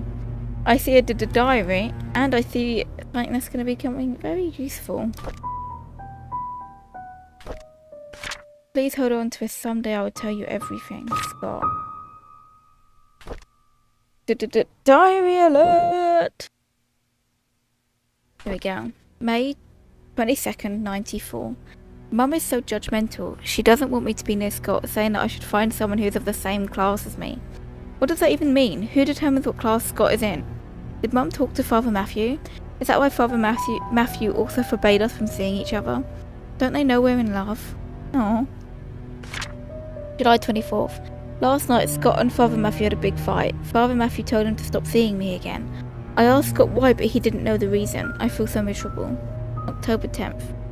Scott asked if I had a younger brother named Vincent. I didn't. He told me that it was probably just a rumour, but wanted to be sure about it. Who'd spread such a rumour about my family? October 11th. At dinner, I asked Mum if I ever had a younger brother named Vincent. She stared at me and said no. She then asked where I got that name from. When I said from Scott, she told me dinner's over. I argued with her. She yelled and sent me to my room. Later, I heard her arguing with Dad.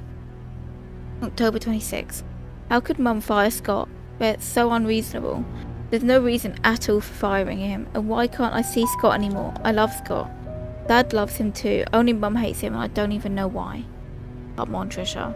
I put two and two together. November 22nd. I find it really strange. I knew that today was Scott's day off, so I tried to surprise him at the cabin. However, I could not find him. I searched everywhere inside and outside the cabin. He is nowhere to be found. You didn't search many places, my guy. Just as I was about to leave, he suddenly appeared. Never mind, she found him anyway.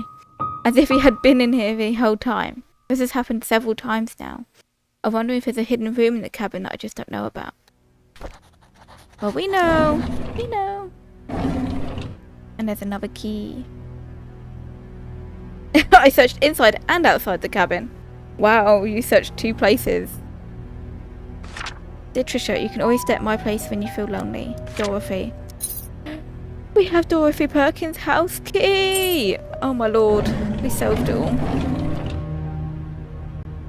Okay. Yay! Oh, whilst we're here, I do not remember for the life of me where Dorothy lives. It's got her address is in here, right?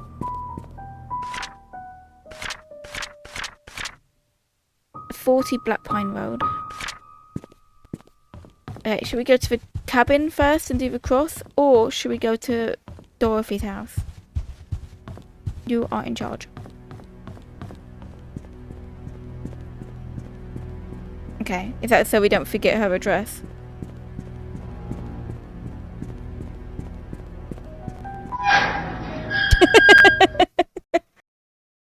That's so funny. 40 Black Pine Road. And where are we currently? Silver Lakes, we want to go. Not here. I'm not even going to bother trying to work it out. I'm directionally challenged. I'm just going to run. And then look where I end up. And I hope that's Black Pine Road. I'll just follow the signs actually. Where's the sign? Is this Black Pine Road? Oh, it is. 36. Boy. That was quick.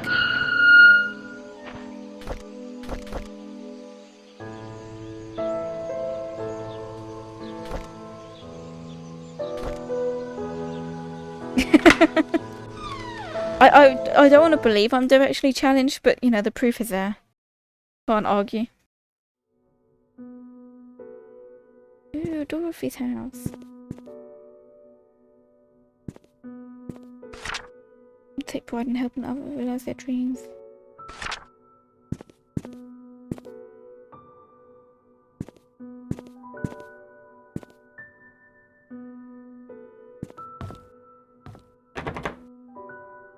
Let me out, let me out.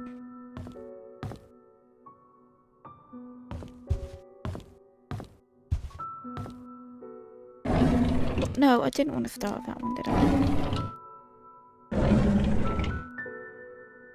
Okay.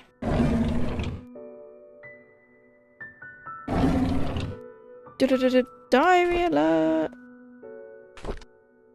February 2nd, 75. Charles asked something of me today. He asked if I would be willing to stay with Sophia, that he'd arranged to have a house rented out a little ways from the mansion.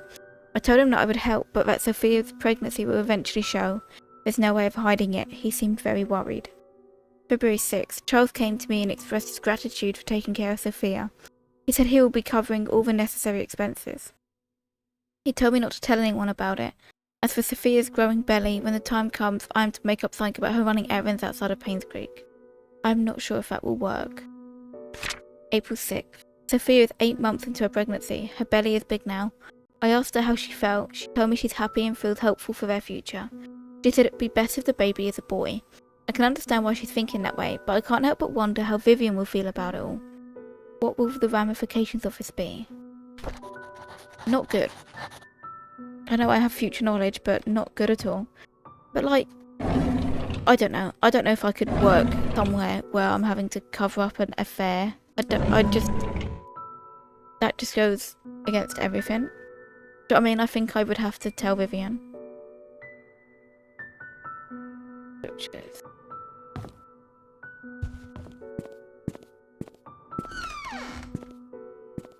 I actually quite like this place.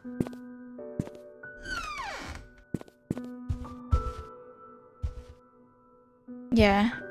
I don't know if I'd quit. I think I'd quit if I told Vivian, there's a lot of repercussions because it was like, he obviously stayed. I thought if I told her, and then it was just me being her maid. Do you know what I mean? He left and I was the maid for her and Trisha, I'd stay, but not if he was to stay, because he would not treat you well at all. Then I would quit if he was staying.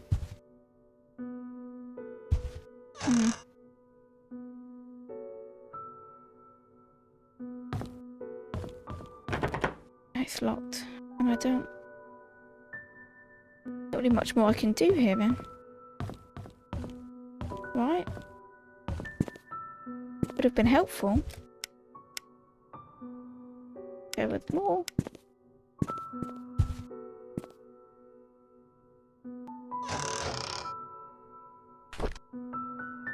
But she was very religious. I'm surprised for someone that's so religious that she didn't really do anything about Sophia's pregnancy. Do you know what I mean? Like, surely the right thing to do is tell Vivian. Surely she would believe it, that got the bastard as well. Surely.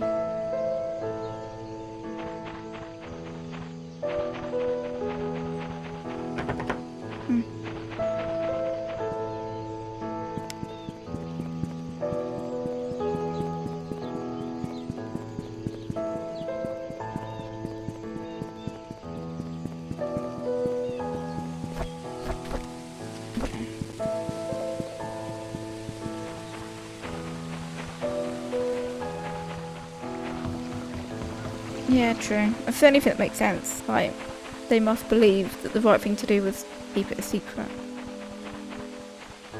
But I think that's dumb, but that's my opinion.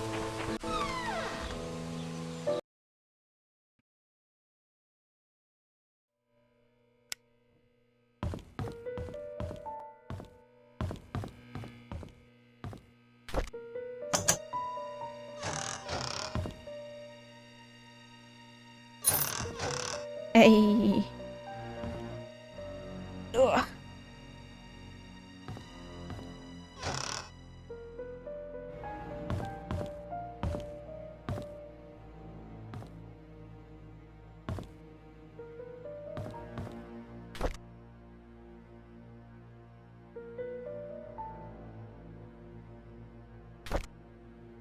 Hey, thanks for showing me the radio.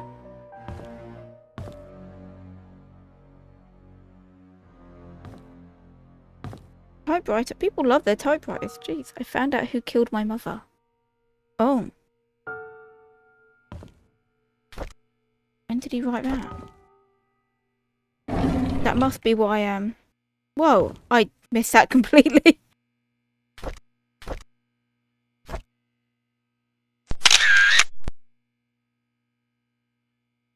Oh yeah, that's true.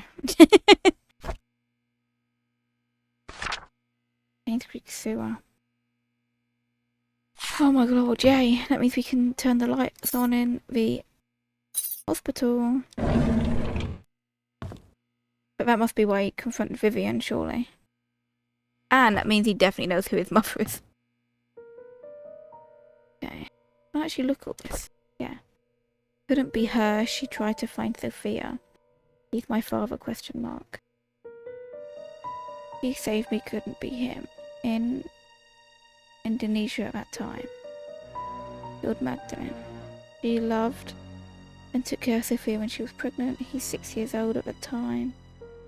Trisha kind of looks like Peyton. I can't remember her last name. But you know what I'm talking about, right? Peyton. The girl from Jessie. Maybe because the picture's so bright, you wouldn't be able to read it if it was in white.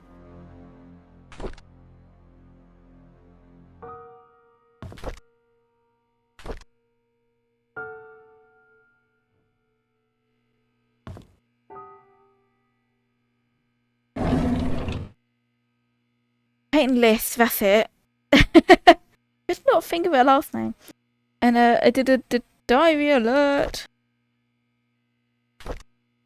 February 13th, 95. I realised who I am from the moment I saw the photo. I have the exact same blanket. I know who my father is. Everything makes sense now. March 7th. I visited Andrew today. I needed to know whether he hid my mum's body, but he cried and begged me not to say anything about it anymore. There was no room for whatever questions I had left. I then told him I'm the boy he gave to Father Calvin to get rid of. He was utterly shocked. After that I left. I could not bear to look at him for another second. I know who I am, and I now feel everything is falling apart. April 3rd. Andrew came to the cabin and told me where the body was hidden. He said he was sorry and left. Externally, I was quiet. Internally, I was sputtering and livid. After he left, I came to my room and cried. Oh. April 4th. The well had dried up and was covered in moss. I wouldn't have known that the well even existed if I didn't work at the mansion. So, the well isn't the one outside the cabin. There's one at the mansion. I finally found Mum's body. I buried her in the cemetery next to Father Calvin. There was no tombstone for her, just a wooden cross. I don't think Father Calvin would mind. After all, he was the one who saved me. So that's who the wooden cross at the graveyard's for.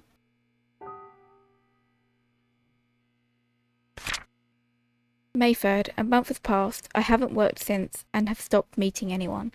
Trisha knocks on my door every day, but I would hide each time. She cries every time, begging me to come out, anxious to know why I won't see her if she has done anything wrong. I don't know what to say to her, but I know we cannot be together. May 13th. Father Matthew visited me today. He said that he hasn't seen me at church for a while, but no one has heard from me in weeks.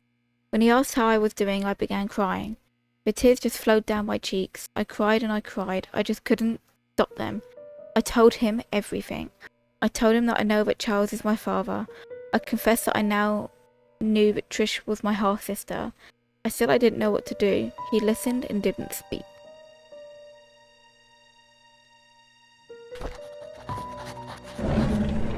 Picture.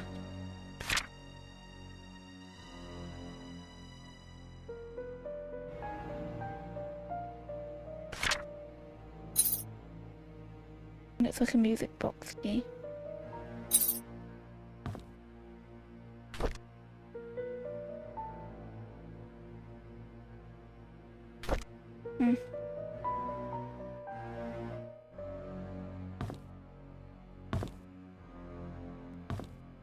Now I know. Now I know whose grave that is. That's... I feel like we found a frick ton in here. Oh, there's another key. I nearly missed that. An old gate key. It's an old mansion gate key. Okay, I vote mansion. Go do the music box and do the old gate that I found.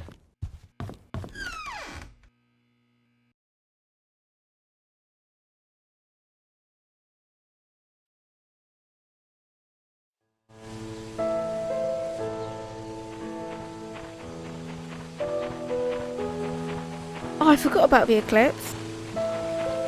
That started at like 6:20, wasn't it? It started. Have you had a look? Are you gonna go and have a look? I might pause this for a minute and go and have a look quick.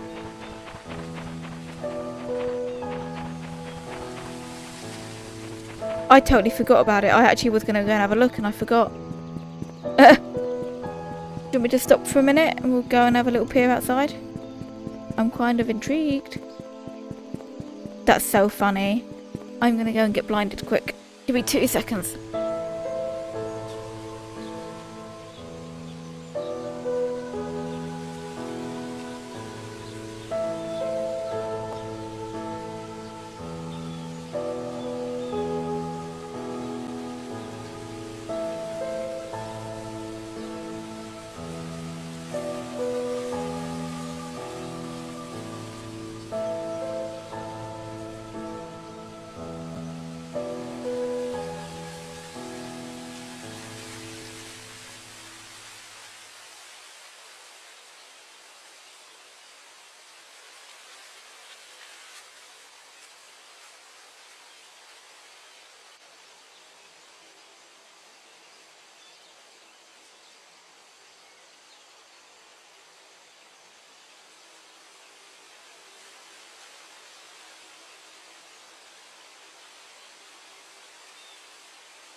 Okay, I'm back. It's very interesting, and don't look at the sun. It's not far. No, I got blinded. But the sky's interesting. Yeah. That's so funny. You're meant to be able to see it if you have special glasses on, but I wasn't going to buy some. People were selling on Marketplace for ridiculous prices, so I just couldn't be bothered.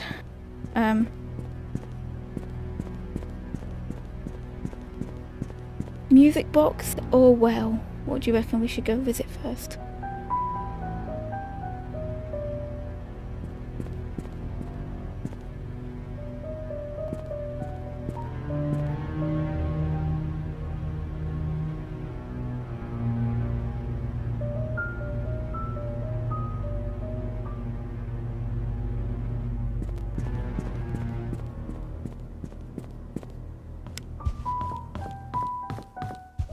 Okie dokie.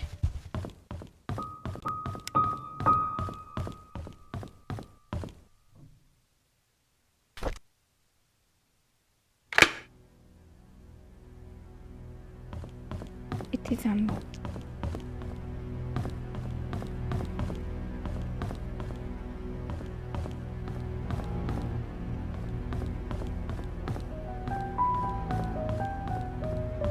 Hello!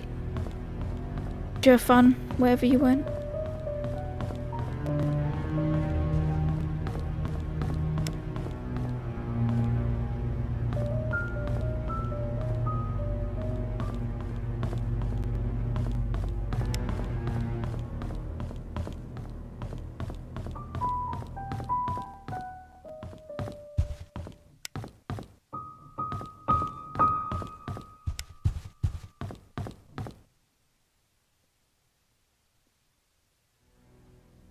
Tut tut, Jenna, tut tut.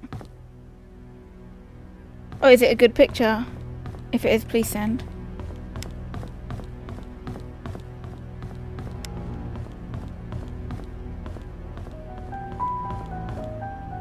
Oh, that's so funny. There's probably going to be loads on over Facebook, so I'll have a little peer later.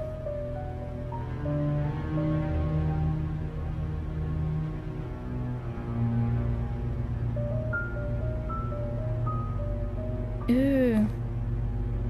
I'm down to look at all the pictures. I'll have a look in a minute. And I've opened the music box. I thought that'd be interesting. Okay. Dear Trisha, as I've grown to learn about my birth parents, I feel as if a great veil has been lifted from my eyes. I now understand why Father Matthew was against us seeing each other. He was right. We shouldn't be together. Please believe me when I say I did not kill your mother. I've never lied to you and I never will. I don't know who killed Vivian. Hopefully the truth will come to light someday. There is so much that I want to tell you, but I cannot at this moment. I pray the day when I can express everything to you will come quickly.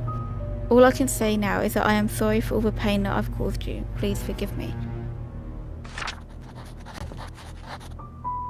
Just be honest. Like, Scott, you're upset.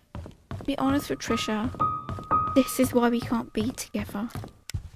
I'd rather know and be heartbroken than be heartbroken and not know. Like, either way she's going to be heartbroken. Tut tut.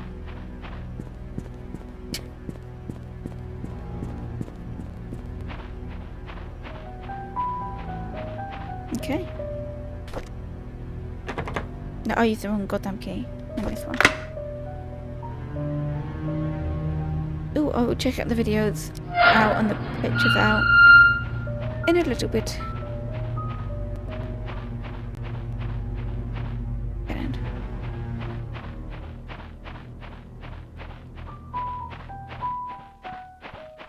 Rail closed.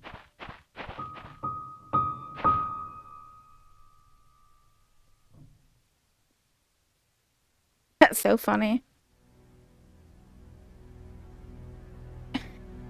It is pretty though outside. Oh, I don't like this angle.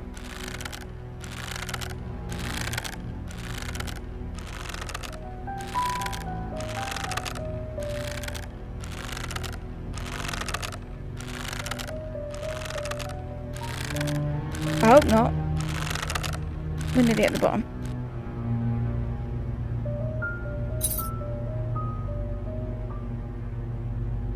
That has something written on it. 0526.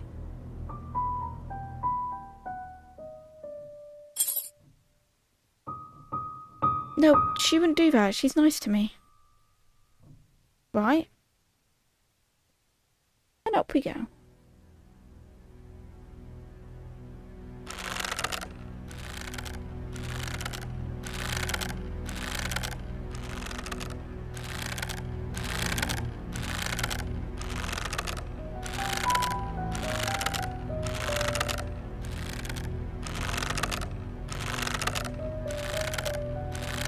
Yeah, do you know what? Same here.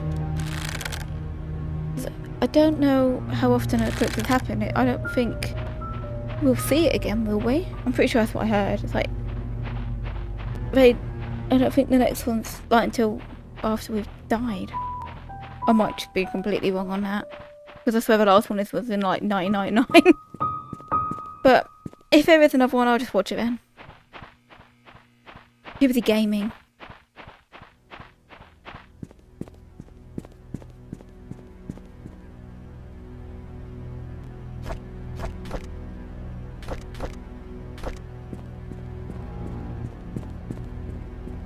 That's funny. You were boner. I'm joking.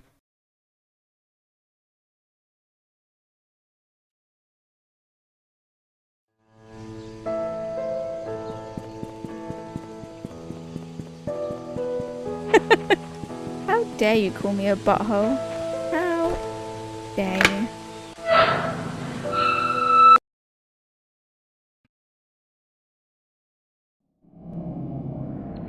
Okay, music. I don't like that.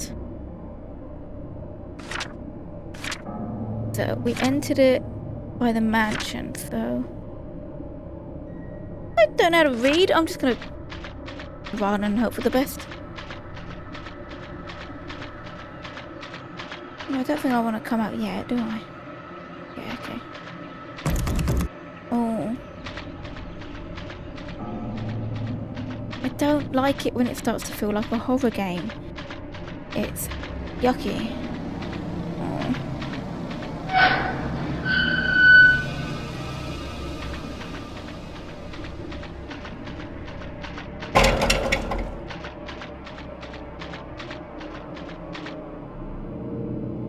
No, I can't. Do you know, when I'm playing with someone in the room, I'm like tough as nails. As soon as I'm playing on my own, I get real scared.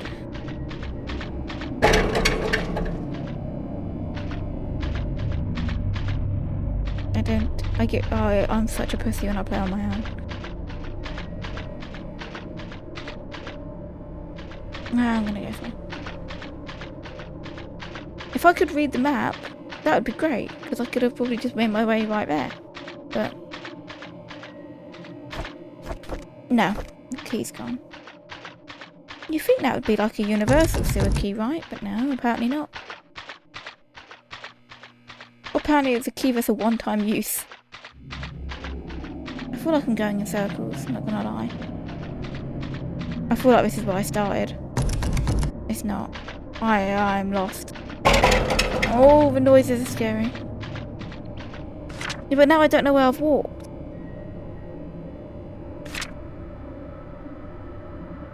See the issue?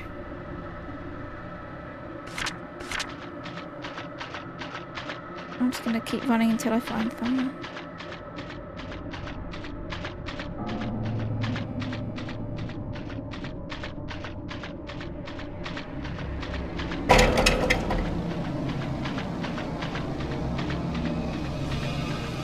Music, please be quiet.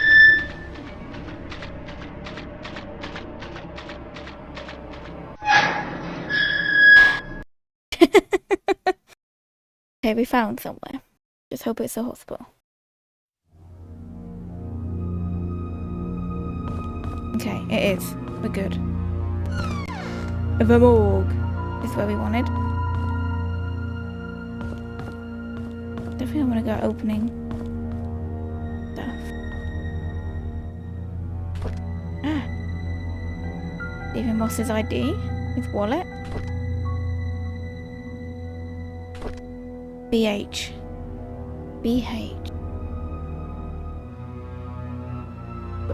Bernard? I don't remember what his last name is though.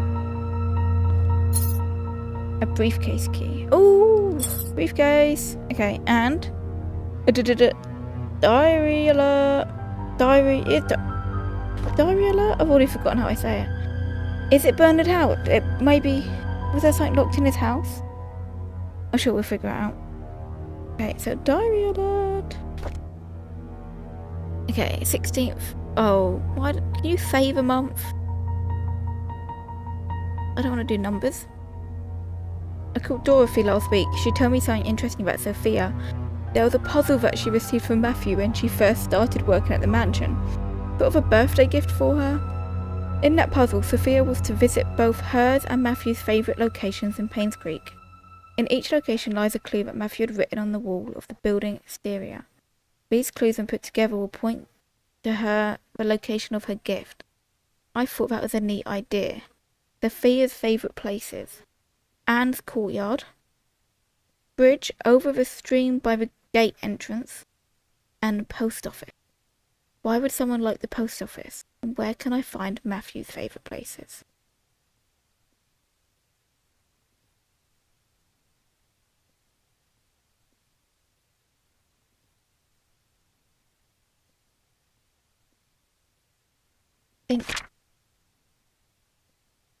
I received an anonymous message this morning. Actually, yeah, there's a reason why people like the post office. There's quite a few things you can do there. I received an anonymous message this morning. It claimed that Scott wasn't Vivian's killer. Unfortunately, that's all I got. I've had my doubts whether Scott really killed Vivian. He sure had the motive, but upon reading all his diaries and looking through his investigation notes, I can't help but think that Scott didn't kill Vivian. On the contrary, he was trying to find out who killed Vivian, as well as what really happened to Andrew Reed and Dr. Johnson. I still don't know if this anonymous person is a man or a woman, but they've helped solidify my thoughts on Scott. I received another message yesterday. It told me to look into Bernard, the mansion's butler. I can't help but feel that this person is trying to tell me something, but not exactly what. The message said I will find something in the house. To this day I received a key in the mail with the initials BH. Does it stand for Bernard's house? We've been in Bernard's house. I've searched everywhere and read all of Bernard's diaries. Something just doesn't add up. Maybe it's just a hunch, or simply that I'm thinking too much. Would he really have killed Vivian? There's something else about his entries that just make me pause and wonder if he was indeed a murderer. I photographed all the pages. Yeah, you did, but we've been in Bernard's house. And where have his photo? Oh, better in his briefcase, actually. Whoa!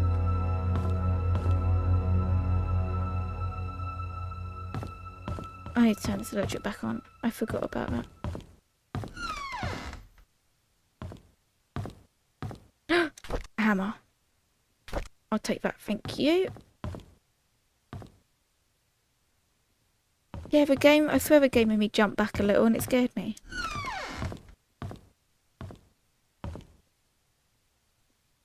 Let me turn it off. Oh my frick me!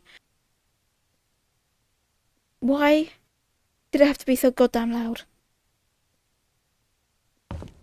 It's not funny, it's scary. I'm turning all the lights back on.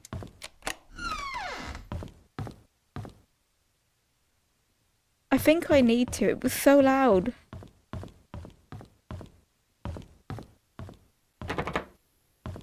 I'm sweating, man. Actually sweating.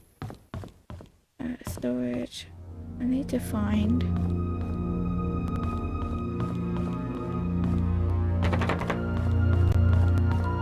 the office. Nice.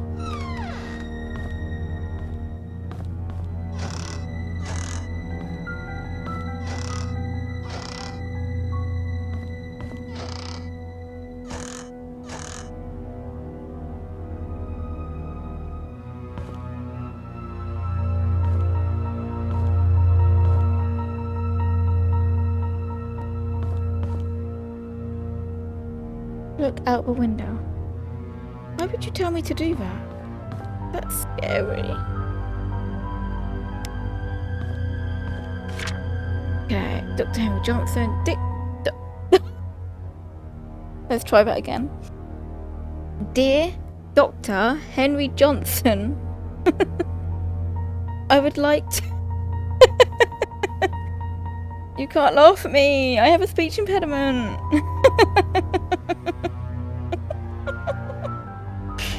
Dear Dr. Henry Johnson, I would like to thank you for your contribution to the Painscreek Community Hospital and the people of Painscreek for the last 2 decades. However, there have been reports regarding the mishandling of funds designated for the hospital, most of which came from the Roberts Relief Fund. This support was meant to help with the purchases of medical equipment and supplies. Since a sum of nearly $160,000 has been estimated missing, we have no other choice but to open an investigation. I will laugh, it's hilarious. Until you are able to explain the discrepancies between your accounting and ours, we have no choice but to suspend all funding for the hospital. I'll be meeting you and your accountant to solve these issues. But surely that's also illegal? What? Surely you should have been arrested? Good embezzlement? Okay, there's nothing on there.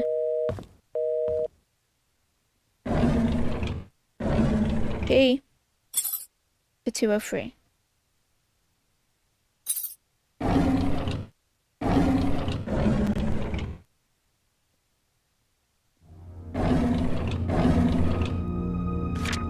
Charles Roberts. I don't know if it's a joke that you sent me the threat letter, but if you know about the well, then you must have found the truth. Just so you know, your wife was the one behind all of it. If you have any grudges, it's with her, not me. I was just a witness in Sophia's death, nothing more. Backs it tomorrow. Maybe Vivian knew that Henry was gonna tell Charles that she killed him. It looks like he never did it. I know what you did. Meet me by the well at midnight. You know which one. I'm alone. Or maybe it wasn't Vivian. Maybe I, been too quick.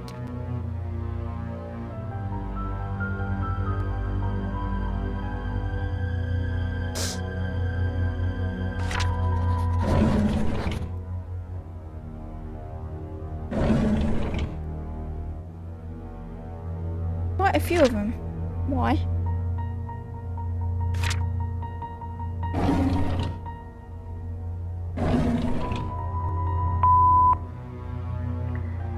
I just received a letter from the NMB investigation firm regarding the use of the RRF funds. I need you to call me. Henry, we really need to talk. Please call back. What's going on, Henry? Why aren't you returning my calls? This is really important.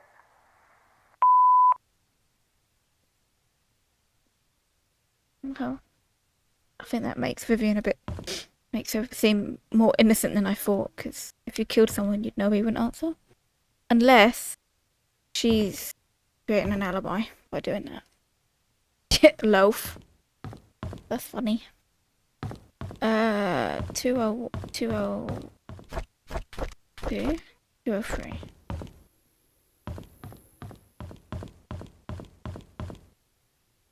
The typewriter we looked at in the cover wasn't the same font. But try and match the font. 209. 207. And in there. 203.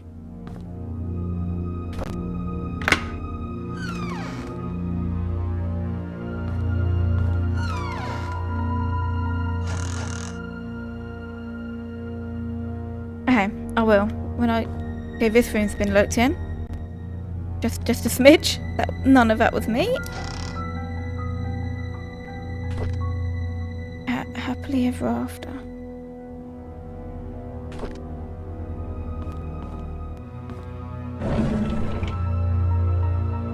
No, newspaper alert! Scott Brooks' body found by jogger with multiple stab wounds to the heart. Okay, that's how he died. Police do not know if this is tied to the murder of Vivian Roberts.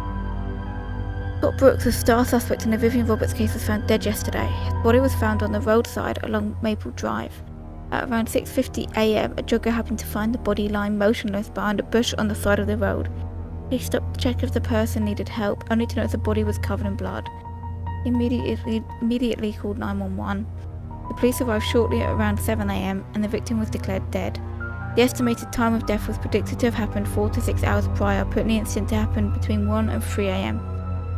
Questions have been raised in regards to the murder of Vivian Roberts, of which Scott Brooks was the key suspect. He'd also been released from prison due to insufficient evidence, I guess that's going to say. So, I'm pretty sure Bernard killed him, right? Looks like a room key. I'm pretty sure that's back at the mansion. Diary alert of Dorothy.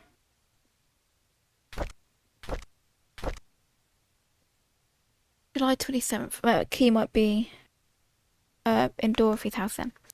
I thought this was Trisha's and it's actually Dorothy's, so you put it back down. I don't know what you're talking about. July 27th, 95. Yesterday, on hearing that Scott was apprehended for the murder of her mother, Trisha collapsed. The hospital called this morning to inform us that it was just a nervous breakdown. However, they suggested that she should stay here for another few days. Charles is asking me to stay by her side. August 3rd. It rained today. Trisha has always hated the rain. She stayed in bed, tucked under the blanket, nearly the entire day. Here and there she muttered Scott's name out loud. She cried herself to sleep a few times. Pains me to see her like this. August 22nd. Charles visits Trisha almost every day. Today he was quieter than usual. All of a sudden he told me that Vivian has been seeing another man, apparently a banker, for more than a year. He asked me if Vivian ever talked to me about him. I said I didn't know anything, but was sure that Vivian would have never done such a thing. Then I realised that Trisha was awake. I'm not sure if she heard our conversation. September 8th. Sheriff Howard came today. He asked me if I remember seeing anything suspicious the night Vivian died. I've already told him everything I know. It's frustrating to be asked over and over about things that I just want to forget. Before he left, I asked if Scott could really be the killer.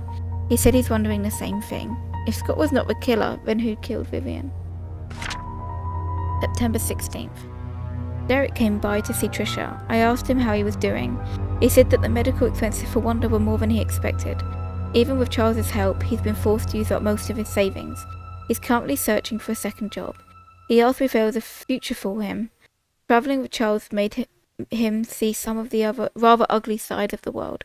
His mother is hospitalised with terminal cancer, and seeing his best friend Trisha like this pains him. I don't know what to tell him. Before he left, he leaned close to her and whispered, Would it have been better if Scott just never showed up? Would you have chosen me? I wish I'd never heard that. Not the time and place, Derek. Are you joking? I want to say Charles killed Vivian, Derek killed Trisha. We haven't even seen what happened to Trisha yet. We know Scott got stabbed. And you think Vivian killed Dr. Johnson?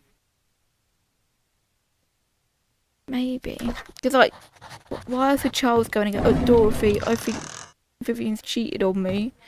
When she's dead. Like, mate, what are you doing?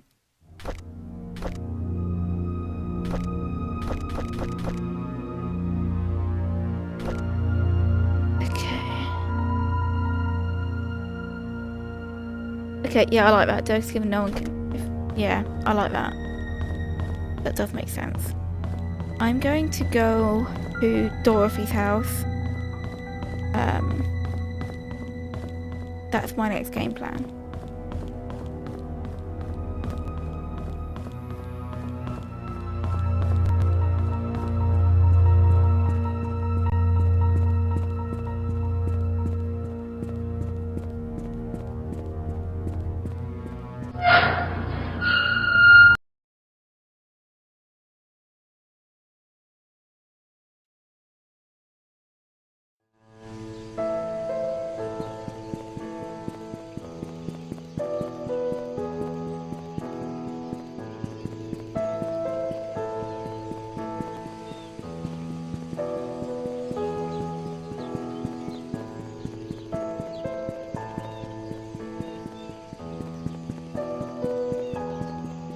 If I run straight there, I'll be impressed. Yep.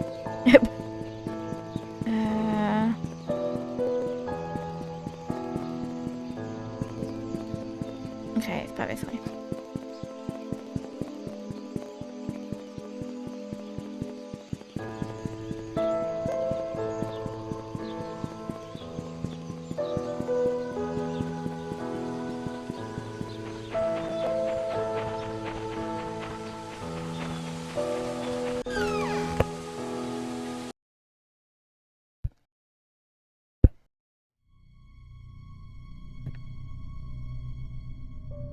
Okay. Oh, this isn't the house I was thinking of. Or is it? No, Dorothy's house is the other one on the other side. The way I just came from, basically. I'm an idiot. That was Wanda's house I went into.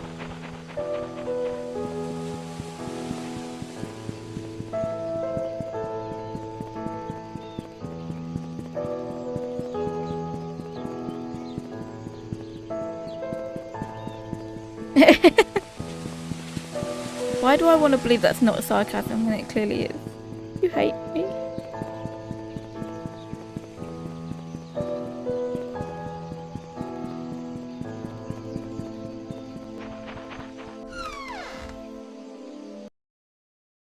This is Dorothy's house. You hate me. Oh, leave things open, Harmony. Okay.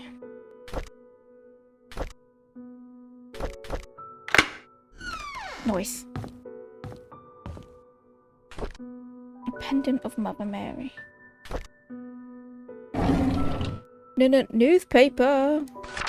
Daughter of ex-mayor found dead at Painscreek Community Hospital. Trisha Roberts falls 40 feet from rooftop, lands on head and dies. Yesterday morning, the body of Trisha Roberts was found on the grounds of Painscreek Community Hospital. She was pronounced dead at 7:20 a.m. According to Miss Thompson, she was starting her morning shift when she heard some sound near the reception area. She went out to find Trisha lying motionless. Blood was flowing out from her head. She quickly called for Dr. Bennett, the attending physician for the day's morning shift, who brought Trisha to the emergency room at once. Unfortunately, it was too late.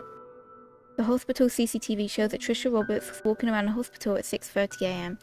She headed to the roof at 6:54. A few minutes later, her body was found on the ground 3 floors below. Well, now we know what happened to Trisha. And now we have a diary alert from Dorothy. I'm waiting.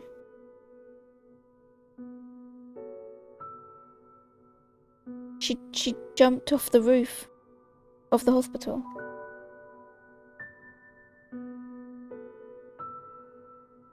Were you distracted by any chance?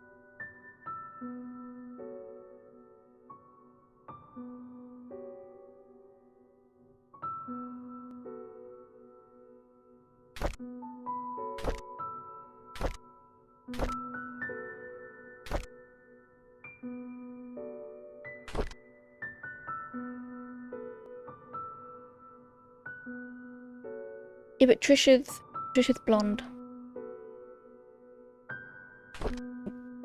Diary alert! October 27th. Scott was released from prison this morning. Matthew went to pick him up. There's a lot of tension here in Painscreek. Most people think of Scott as a murderer. Charles tried to stop Trisha from seeing Scott, but it's no use. She was already waiting for him at the cabin. November 6th. Charles is drinking again. He couldn't stop Trisha from trying to see Scott, yet Scott seems to be avoiding her. Trisha should not have been discharged from the hospital at this point. She still needs help and rehabilitation. November 14th. Derek and Scott fought at the market today. Derek asked Scott why he's avoiding Trisha. Scott didn't say anything, he just walked away. Derek told him not to come back anymore. It's sad to see what's happening to them now. They used to be such good friends. November 16th. Oh my god, Scott was killed.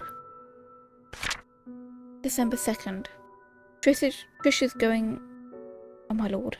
Trisha's been going crazy ever since Scott died. What's happened? Why can't I read? She sometimes screams in the middle of the night. Here and there she'll ask why Scott hasn't visited her for a while.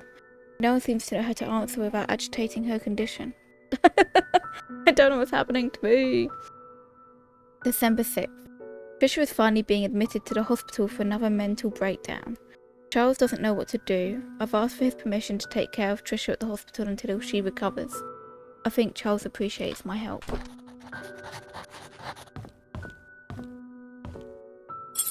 Oh Lord. And that says Sophia. I think I know the passcode to that though, but I'll do that in a minute. Looks like a house key. Dear Dorothy, I want to express my heartfelt gratitude for all you have done for me. You've taken care of my store on so many occasions. You've helped maintain its bright spirit. I would be lying if I said that I am not saddened by your departure. I will greatly miss you. I wish you all the best in your new place. Do invite me there once you've settled in. I need to don't invite me. May God be with you. Now, I think that's the key to Oliver's lab. That would be very helpful.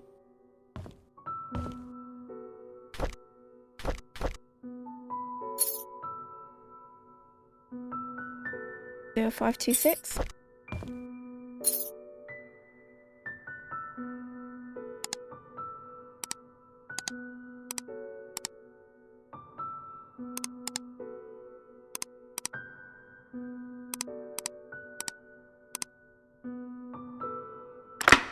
Nice.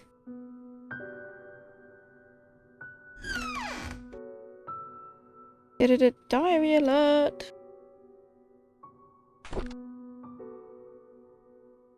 It's Sophia's diary. This is a first. Sophia diary. August 30th, 74. I know some people don't like me. Wanda always picks on me and Bernard ignores me most of the time. Andrew, well, he's okay as long as I'm not in his garden. Dorothy cares a lot for me though. I like her. Tom, our security guard, treats me with respect even though I'm just a housemaid. Vivian and Charles are kind to me. Oh, and Matthew too.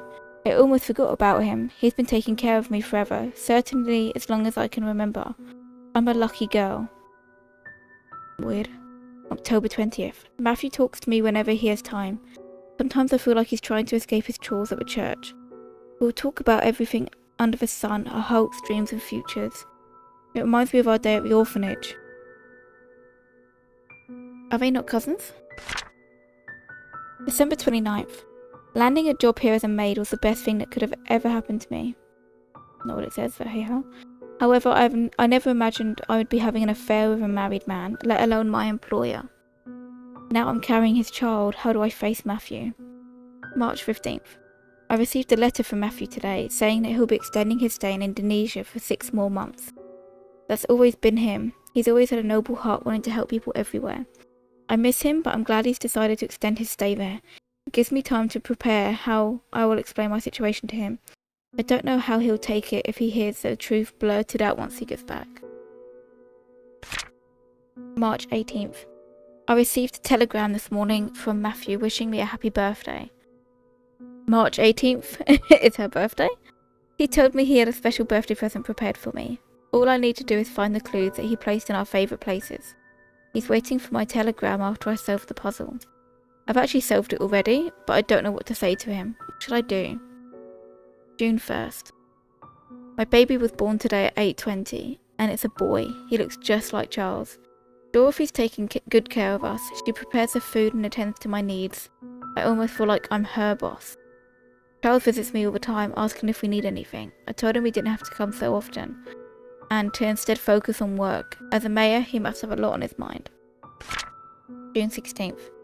Charles told me today that his mother Magdalene will be arriving in 2 weeks. She knows about our relationship. I feel nervous because she's a strict woman. My lord. At the same time, I'm happy because she told Charles to take responsibility for me and my son.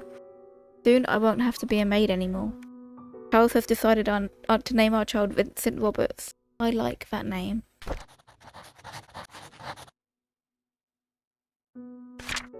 Oh God. Dear Sophia, how have you been? I hope everyone is treating you well at the mansion. It's been 6 months since my missionary work started here in Indonesia.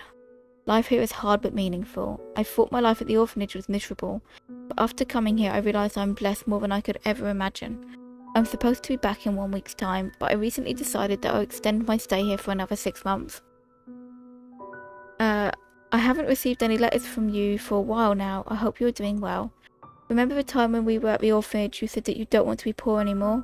I think God heard your call and brought you to Painscreek. I'm hiccuping.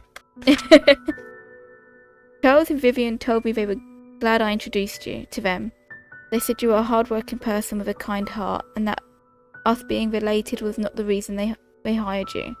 You got the job on your own merit. I did not know whether or not to tell them we were not actually cousins. I feel bad for lying to them. I guess I'll have to tell them the truth someday. Having said that, I'm glad that you're in Painscreek. We can talk and meet any time, just like the good old days at the orphanage. I will do my best here. I hope you can wait for me. Best regards, Matthew Brooks. P.S. I've prepared a special present for your birthday. Wait for my telegram that day.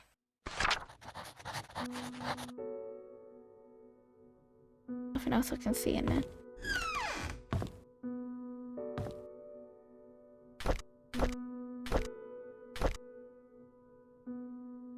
Okay. There's something else I want to do whilst we're here. It's not this house. I know why I went to the other house. That's so funny.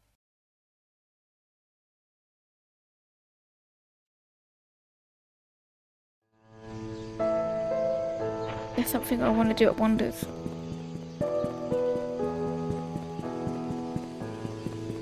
Well, I've now got the hammer, and I'm hoping I can use that to open that broken drawer.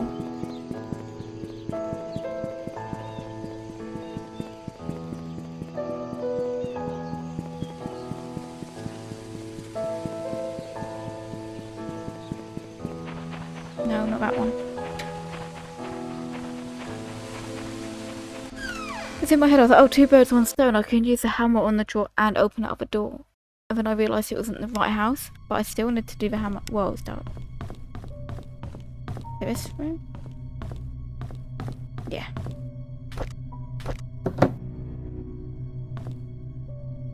Did it work?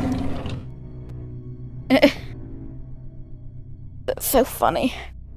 And diary alert. Wonders diary.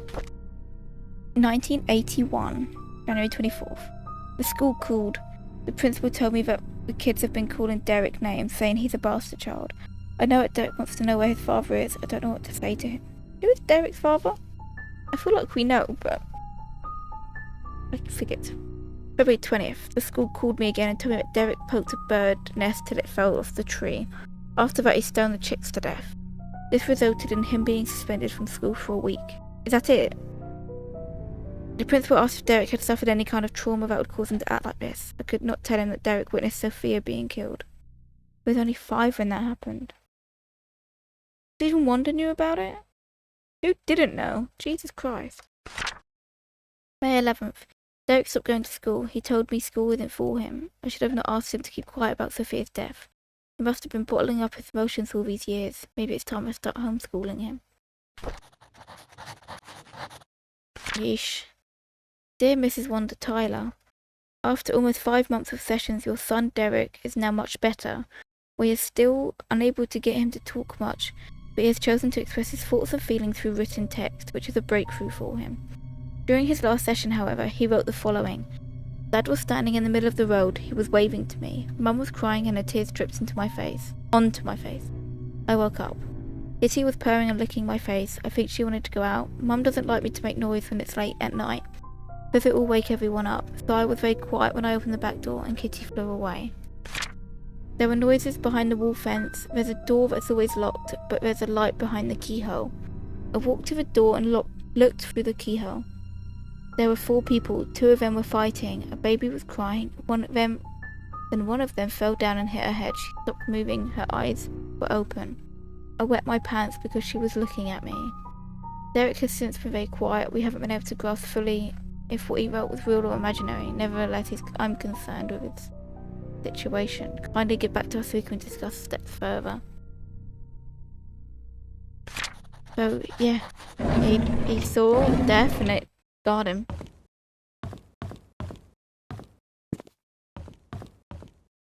My lord, woman, what were you thinking?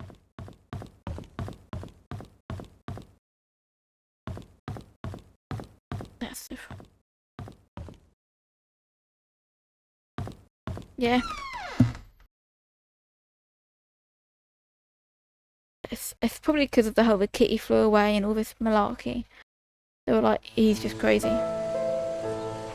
But surely you would, I don't know, read more into that. Like, kids don't just pull shit like that from nowhere. Oh, I still have the hammer. A tool used for fixing broken drawers, hammer or pull-out nail.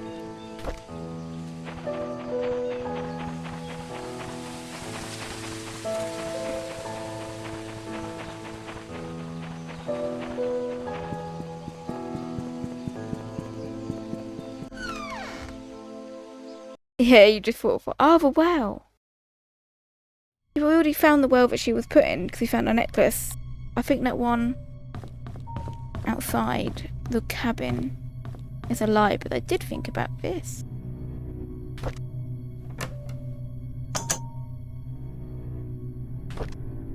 Okay, yeesh.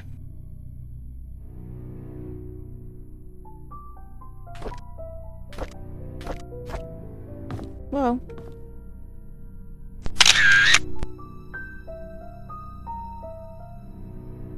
Yeah, I'm thinking it is. Don't pick it up again. I hope I'm wearing gloves. Why am I walking like a weirdo?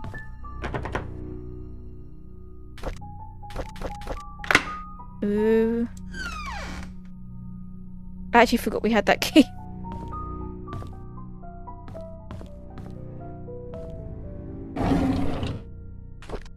Wait, I want to see the picture next to it first. Oh. Okay.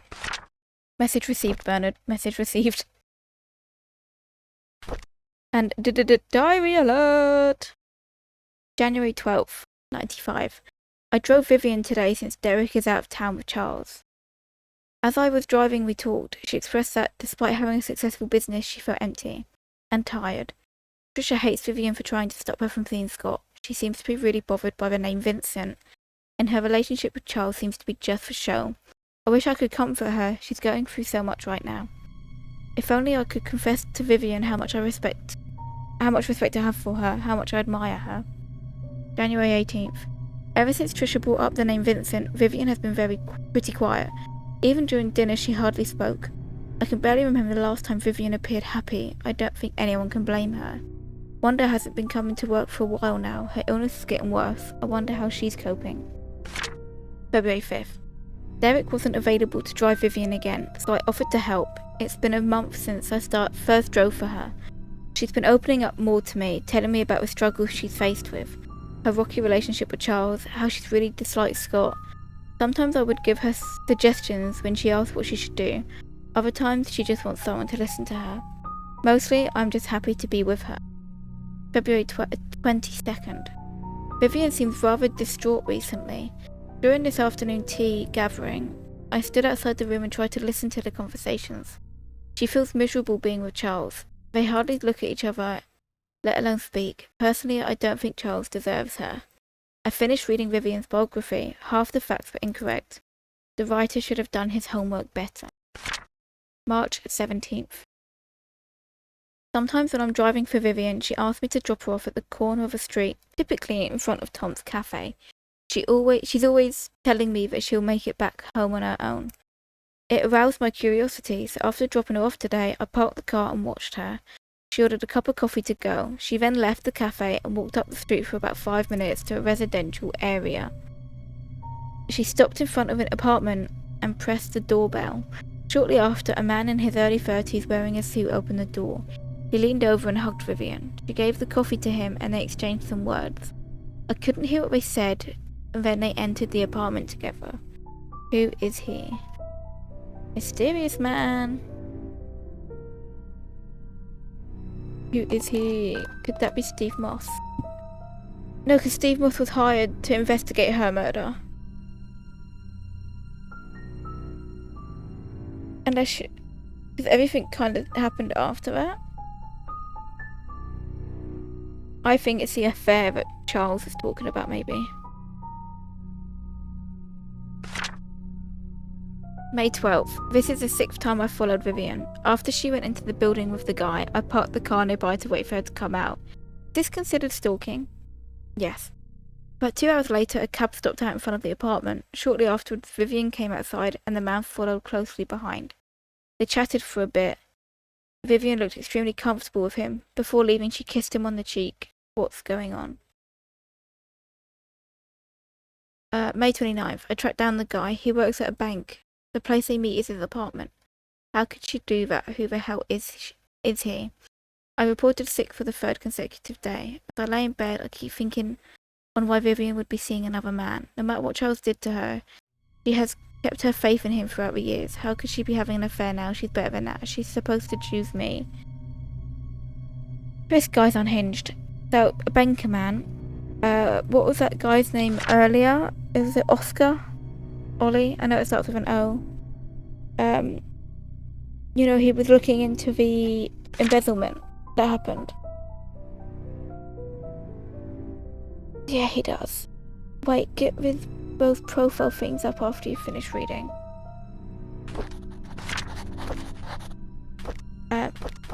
Might have been Owen. Can you stop trying to read?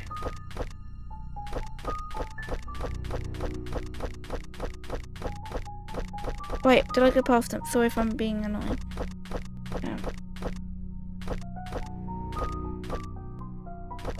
Okay. Did I go past them?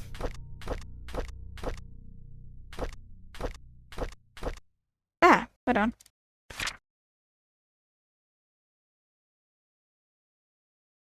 What am I looking for?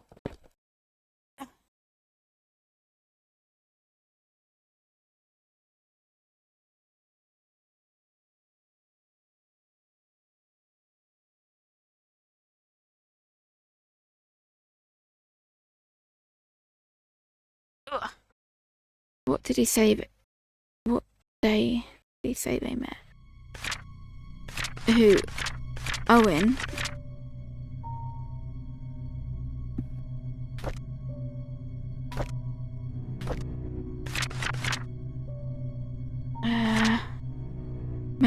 March 17th, 95.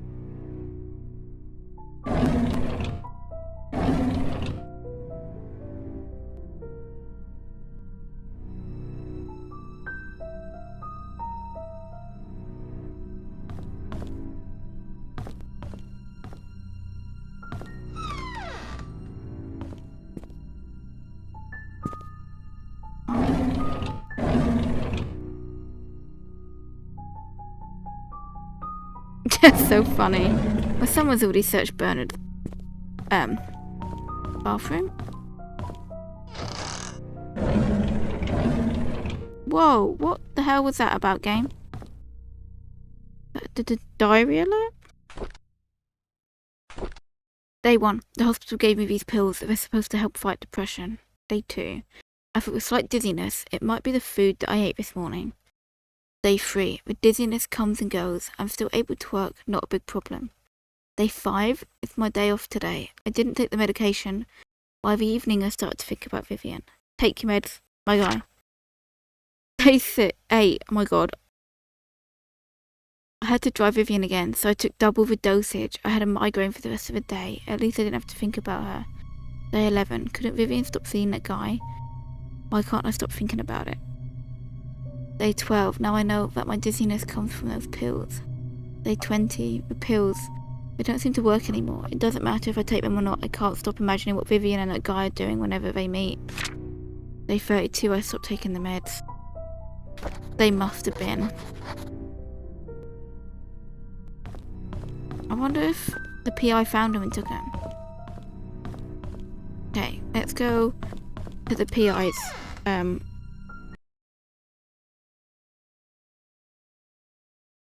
I think he's killing. But why would he kill Scott? Because I feel like he killed Scott as like revenge for killing Vivian. Right? But but if he knows that Scott didn't kill Vivian, why would he kill Scott?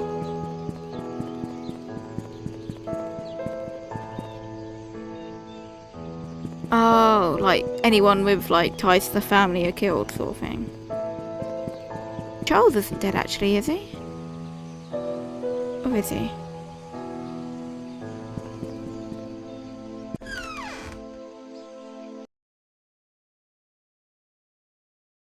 Oh. Pretty sure everyone's dead at this point. Even the PI.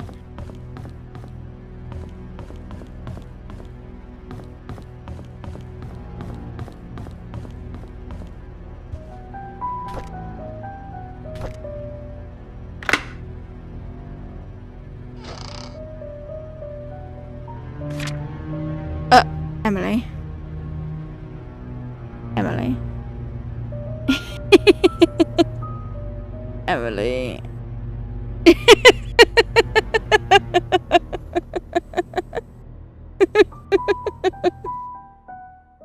Emily, that's so funny. That's why we couldn't figure it out.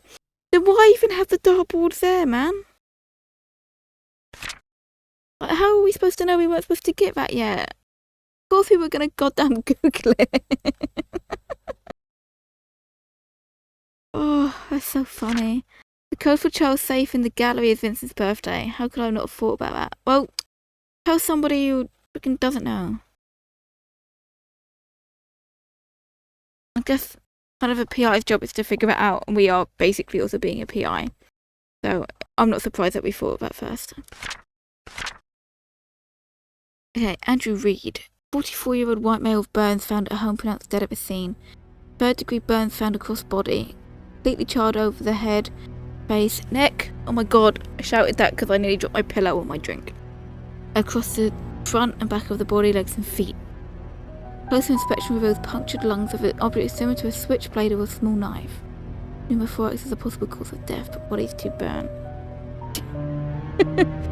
So Andrew was stabbed as well with a small knife, which we found like a switchblade in Scott's place.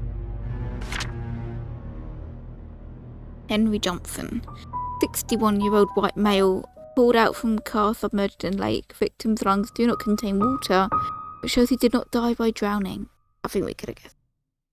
Due to the prolonged submerging of the body in water, the estimated time of death might not be accurate. Estimate time of death is between 12 to 16 days. Top right side of the skull leaning towards the front and above the right eye has a wide crack, usually caused by a sharp object with strong force. Front torso, face and back portion of forearms suffer numerous lacerations. Victim most likely succumbed to blood loss before being placed in water. So, got the top right side of his skull leaning towards the front and above the right eye. So what-handed would you have had to be to get hit in the right side? Be someone left-handed, right? And what was Bernard? Left-handed? Bernard's been busy. Was he right-handed or left-handed?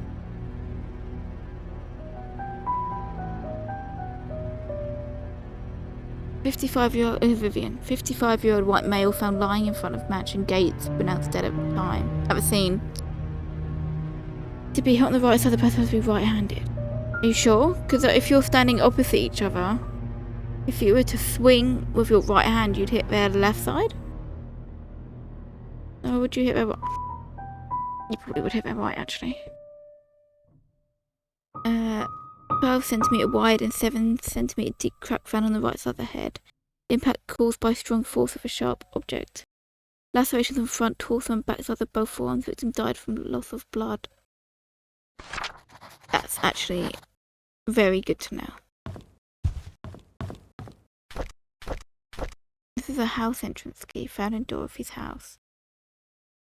Oh, the photo lab.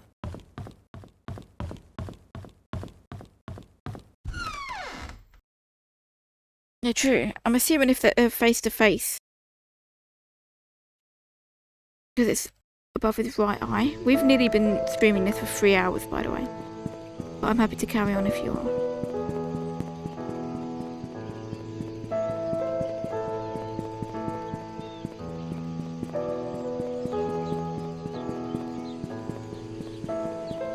And we may be streaming Schedule 1 a bit later because Ollie and Jenna have promised, but said they'd help me sort everything out. I'm more than happy to. I might need to go for a pee in a minute though. We're in.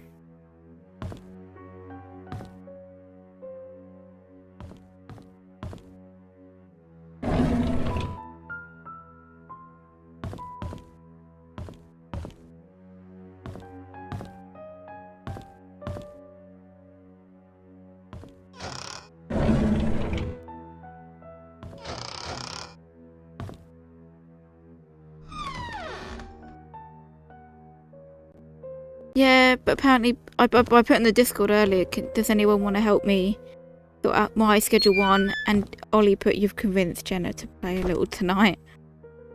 But I'm gonna cut it short so we're not all playing for too long.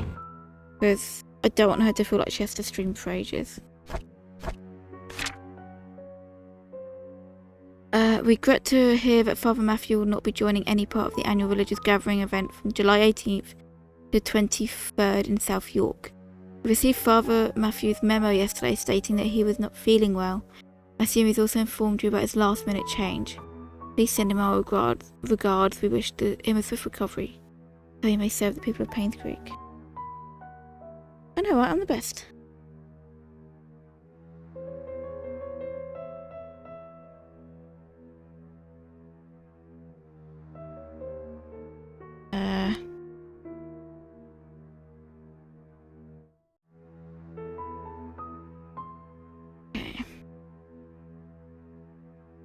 I didn't mean to convince her. All I said, does anyone want to join? And the next thing I know, Jenna was convinced to help.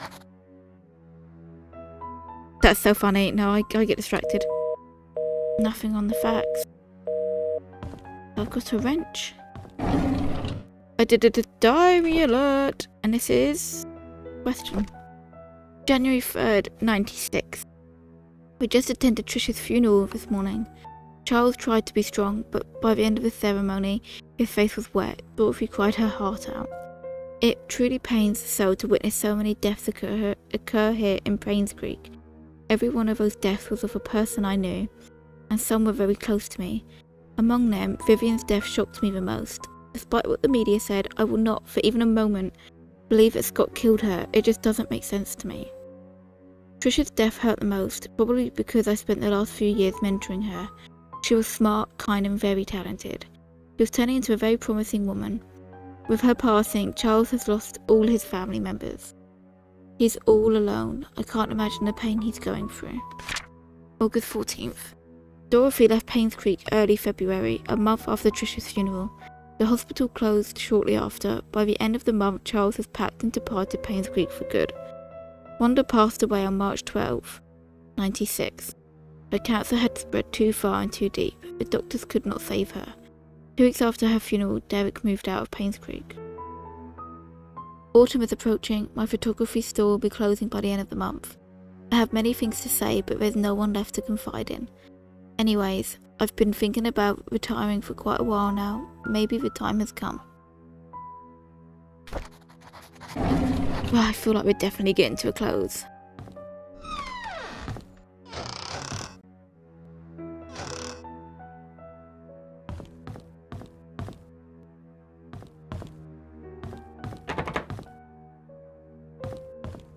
I kind of don't want to stop.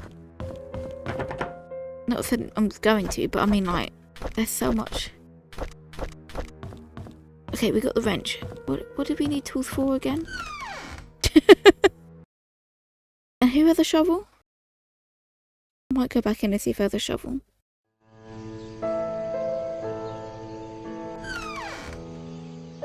Because we now got a wrench for something, and we still have the hammer.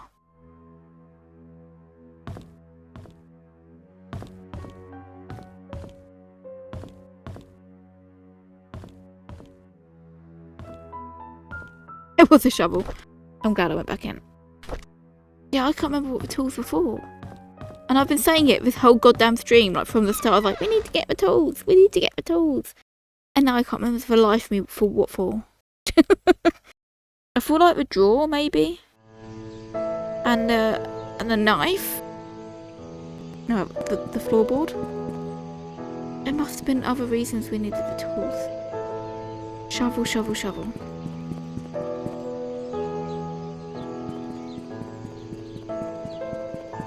Now, it said there was a time capsule in the cemetery, right? That's where I'm gonna go.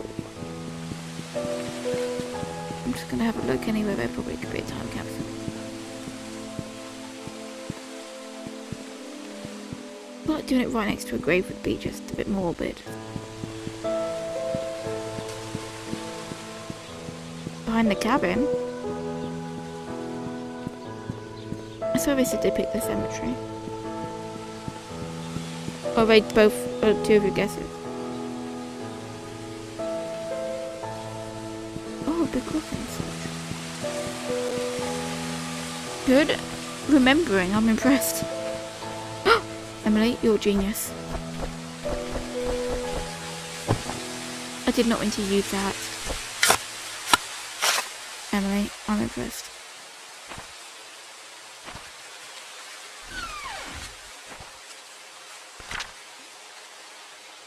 Derek, Trisha, and Scott.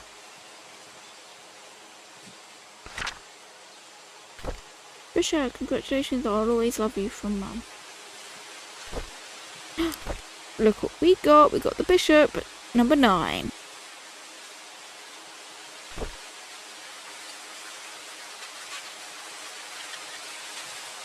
That's because he is.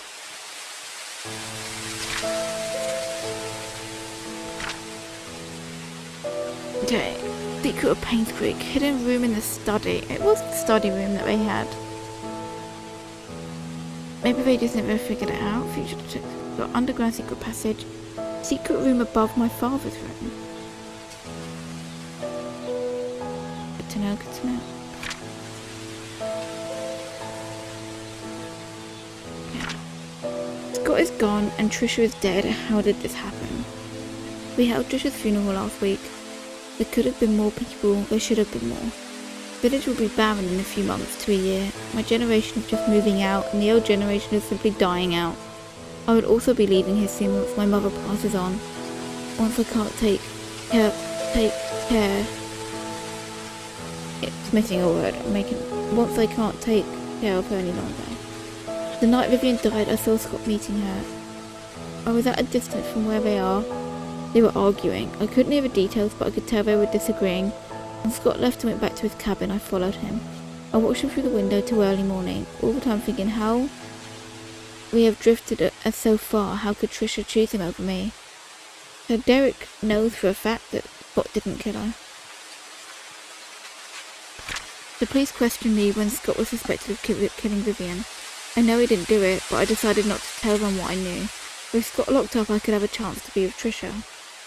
I didn't expect that this small omission on my part would eventually lead to Scott's death when Scott died. I read that too quick. It would just lead to Scott's death. When Scott died, Trisha ended her life. In a way, I too died that day. I never wish for Scott to die, nor Trisha. I hope they can forgive me. No. I hope they don't forgive you. Yeah, stand up.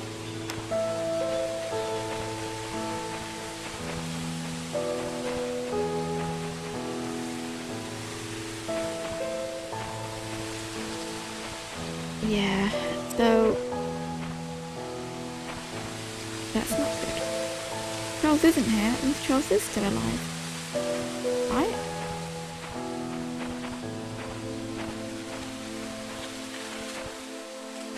Or could he be the one that wants to know what happened?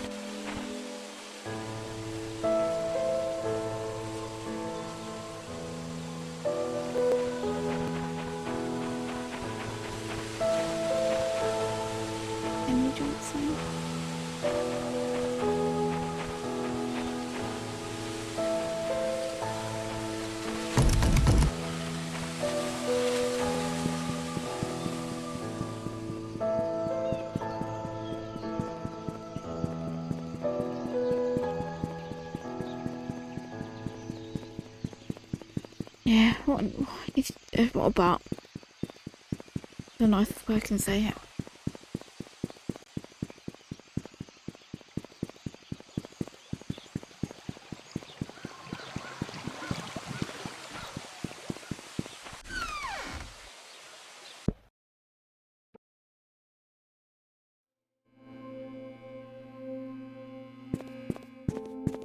Now, do you remember what the code for that was?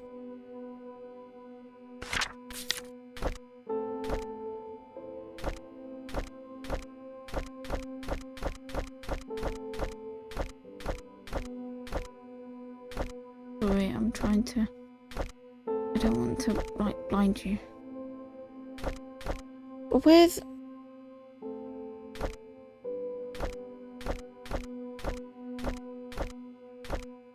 Derek's confession card is what?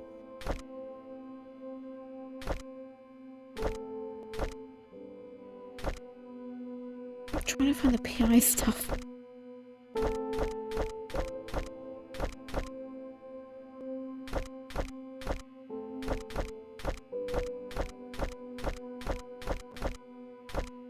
Even off, maybe it's here.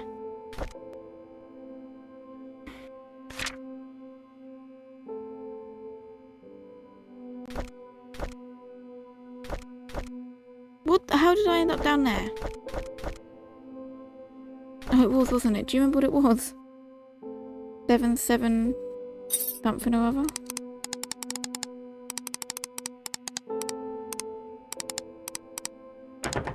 It wasn't that one. 7. Oh, I was so close. Thank you.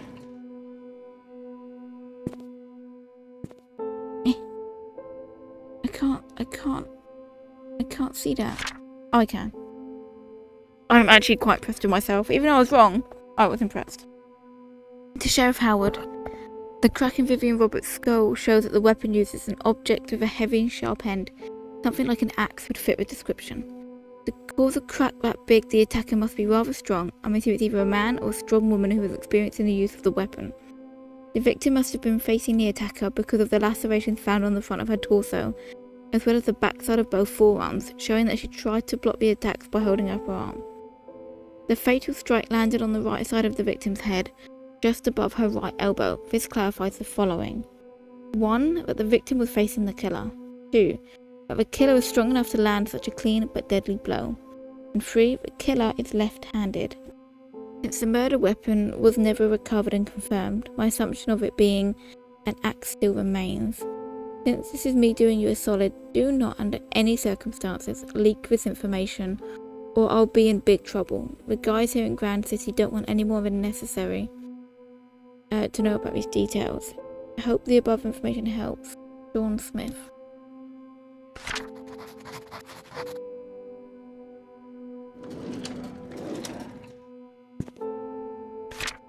Vivian Roberts' murder case, record of alibi. Interview to Charles.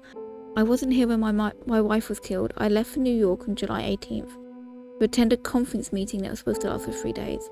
I was supposed to be back on the weekend on the morning of July 20th. However, I received a phone call from our butler, Bernard, informing me that Vivian had been murdered. I could not believe what I'd heard. I cut short my trip and immediately came back. Matthew Brooks. There was an annual religious gathering event in Hartford where pastors from different churches in our state vicinity meet and discuss what we can do to help our society. The event started on July 18th and ran for 5 days, so it ended on July 23rd. Those dates ring a bell. Emily, do you remember where we read that? I represent Painscreek Trinity Church at the event. Our church can confirm this because we had to cancel our Sunday service that week. Bernard Hopkins. I was preparing for the fundraising event when I felt sick. However, there was no one who could really do my job, so I kept working. About 9 in the evening, I was too sick to continue, so I bid Vivian goodnight and headed back home. Dorothy Patterson saw me leave. No, there's no one else that lives here. I live alone. I will show you in a minute what I'm thinking and see if I'm right. Okay, Dorothy Patterson. Yes, Bernard was not feeling well that day, so he left slightly earlier than usual. However, he finished his work before he left. When I saw how sick he appeared, I wondered how he could have kept on working. Well, I guess it's why the Roberts family trust him so much. Me, I was around the mansion most of the time, either preparing the food or making sure that the other maids were doing their jobs. The fundraising event, which was to be held the following day, was important to Vivian. So we were all making sure that everything would be perfect. By the time Mary left, it was already past midnight. I locked the doors and then went home myself. No, I live alone. Mary Martinez. My name is Mary Martinez. I had been working in the kitchen for the past few days. The upcoming fundraising event. Jimmy's baker was supposed to deliver the cakes. A few days before the event, they called to inform us that they cannot make it. Suddenly, I was in charge of the cakes. I was so mad because we didn't have much time, and this event was supposed to be extremely crucial for Vivian's event, business, my lord. But after hearing that Vivian was murdered, all my anger and work just sort of became irrelevant. Leave me alone. Important is more important than important. So it's more important. Derek Tyler, I remember dropping Mrs. Roberts off at the airport on July 18th. Mr. Roberts, around 2 p.m. I was supposed to come back after that to drive around for Vivian, but she told me to take a break since I hadn't had the day off in quite some time. I decided to visit a friend of mine who was moving upstate to West Dakota. What sort of friend? An elementary school buddy that used to live here, but moved when he received a scholarship.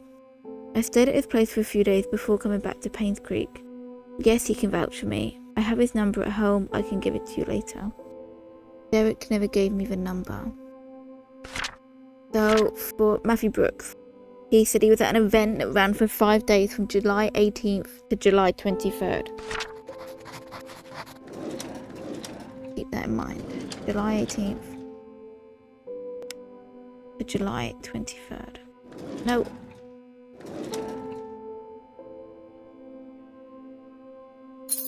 A car key. Ooh. Where are we? Because I can't bother to go through my inventory, I'm just going to run back to where I read it.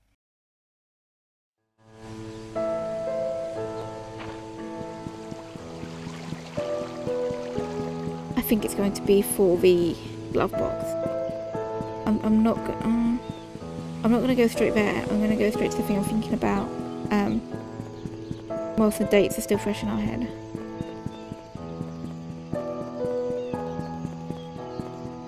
Because I think Mr. Matthew Brooks, Mr. Father Matthew, told a little lie in his alibi.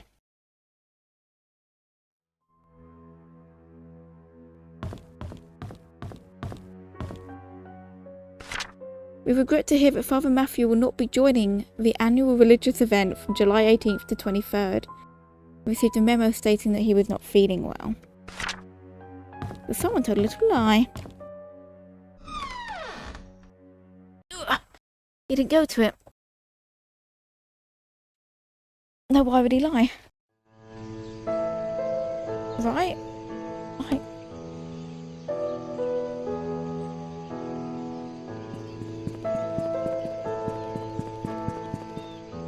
Oh, for God's sake, stop using this shortcut. It's not a shortcut.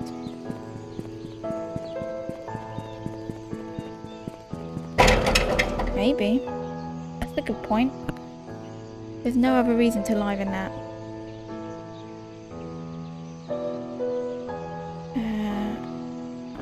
I'm still here. I'm messaging someone.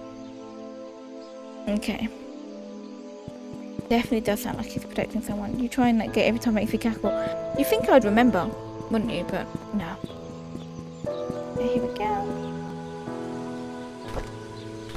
Yes. Diary alert and a key. Okay, controls. Lockbox 201. Nice. Diary alert. Let me pick it up, please. No, I can't. Oh lord, I'm now on top of the car. How's this happening? There we go. My head hurts, my tire's flat, and the phone's not working.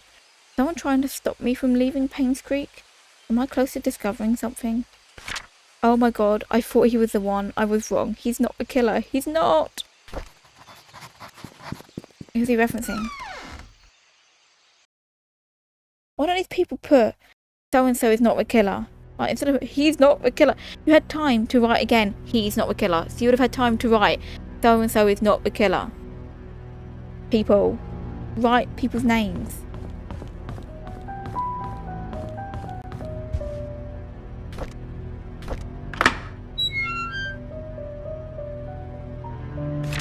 He's on to me, and I had to hide the key in one of the drains by the roadside. He will never find. Blank.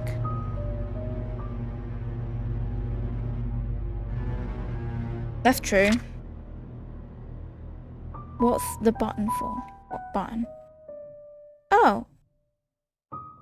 Okay. Okay. Hopefully we'll find out. Okay. Ever since I received the messages in the key, I've been following this anonymous person blindly. What a fool I've been. I need to revisit my investigation notes and see if I might have missed anything important. I looked through the alibis recorded by Sheriff Howard. There were 6 interviews. Charles, Matthew, Bernard, Dorothy, Mary, and Derek. And then I noticed it. One of them is lying. It was recorded that there was an event. Yeah, I remember reading somewhere about it being cancelled. That's so funny. We read literally one after the other. Where did I read it again? I can't seem to remember. Oh my god, I've just realised that the E in all of the killer's messages is slightly off in comparison to all the other threats. Other letters, I mean. If I can find that typewriter, I can find who killed Vivian. Emily, you said that E in the very first time you saw it. As soon as you saw that E, you knew. Well, I guess it's time to look in the drains on the side of the road, I guess. You really are. You really are.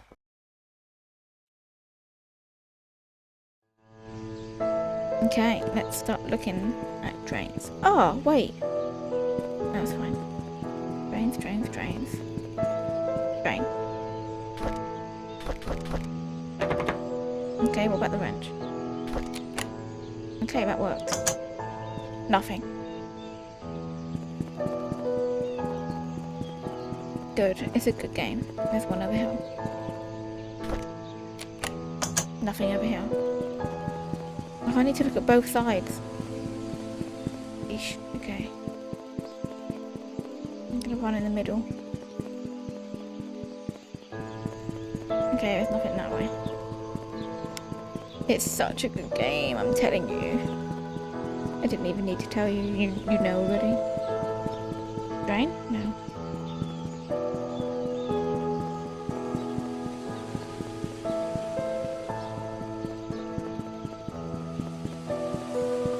Drain. Nothing. And there's just not another game out there like it. It's like you're not. A lot of detective games are very linear. This is not. It's just kind of like, here you go. Here's the first code that you need, and good luck to you. It's such a good game. Don't have a drain.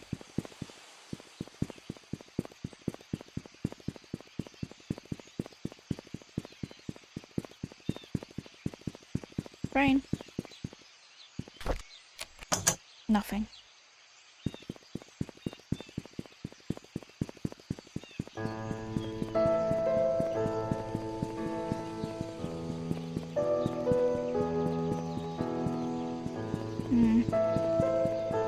I'm worried I'm missing some. Maybe I should stop running and walk everywhere instead of running. No, there's another drain. Hello? Okay, nothing.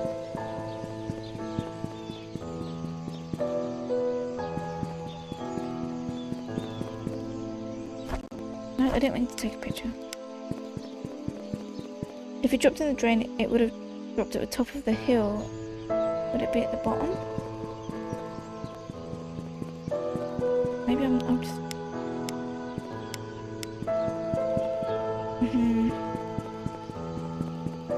I'm just running around trying to open every drain. Ah, drain.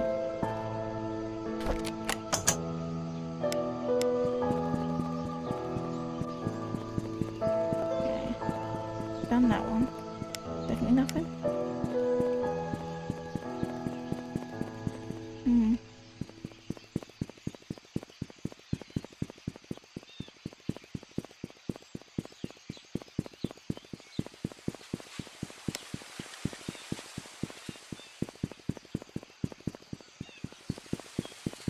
Where are all the drains?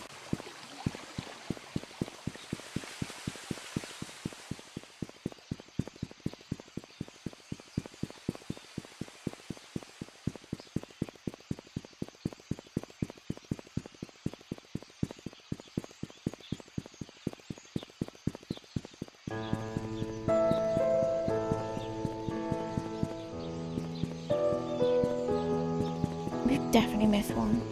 But where? Where you enter?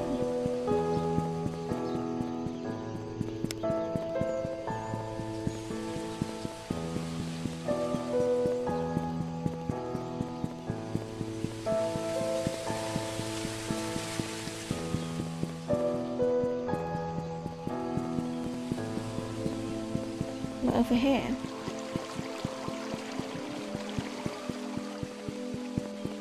Nope. They're definitely attached to, like, the road. Right? We gotta find it. I am determined. Done that one.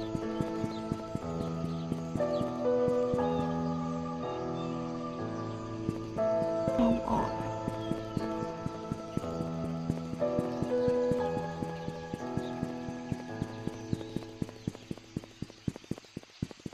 Oh.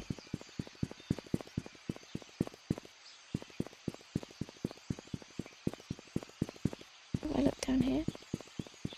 Yes.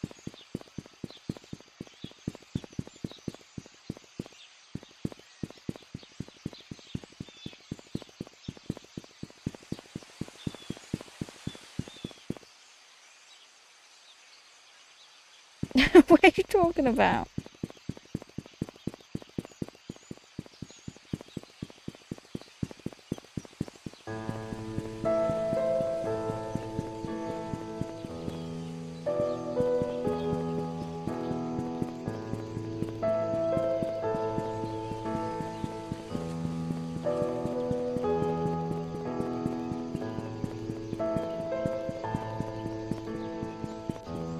No, nothing there.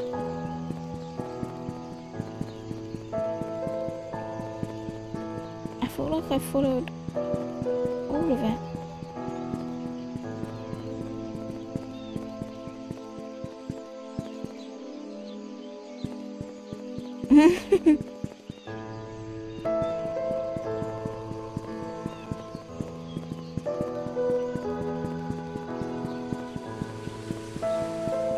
You just dropped it in the drain, right? Let's go back. I see one. Oh, thank the Lord. A key with a 19th century design. Okay. Can you stand up? I forgot all the controls again.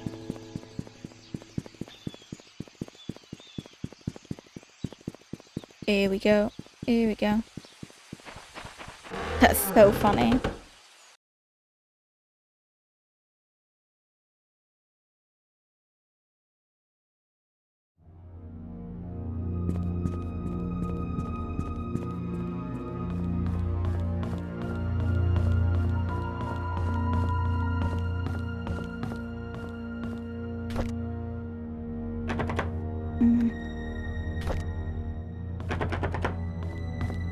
Ah.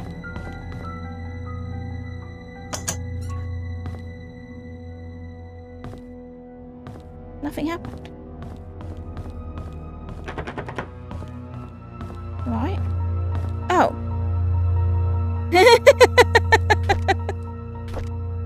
Okay. Okay. That's so funny.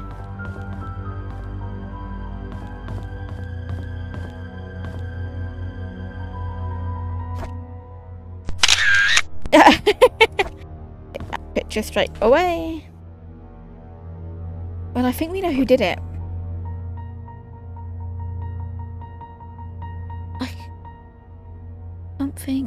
Something, the brain. Okay, she can know.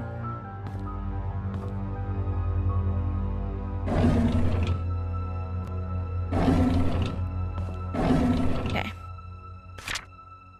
Dearest Matthew, I'm writing this letter to let you know what happened to Sophia. My days are almost up, and I feel you have the right to know what happened 9 years ago. In 1974, when Vivian Roberts underwent a C-section to deliver Trisha, she was told that she could not give birth to any more. Vivian broke down mentally and was hospitalized. Sophia was tasked with taking care of the newly born Trisha and helping Charles Roberts. Charles, who was facing a lot of difficulty and pressure, unfortunately found comfort in Sophia. They had an affair and a boy was born. A few months later, Vivian found out about the relationship. She was furious, feeling threatened by the illegitimate boy. Vivian kicked Sophia and the baby out of Painscreek. Everyone believed that. But the truth is, I took the boy and put him in St. Patrick's orphanage. I named him Scott. Time flies. He's going to be 10 soon. I pray that you bear the responsibility of raising him. He doesn't need to know about his real parents. It's all in the past. Instead, give him a new start. I sincerely hope that you can forgive me for hiding this from you for so long.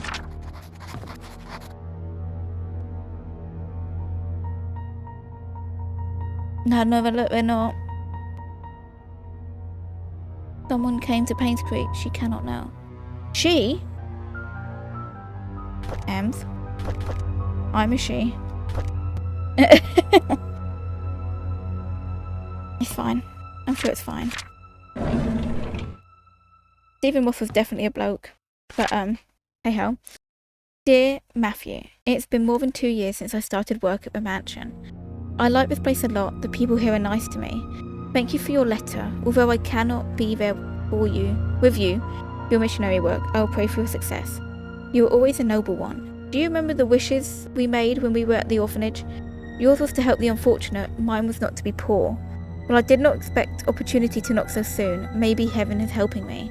With all that has happened these past few months, my wish might just come true. I'd love to tell you more about it, but I can't wait until you're back. But it can wait until you're back. Things might be different by then. I hope for the better. Give me 2 seconds. Emily. I'm just gonna listen to something.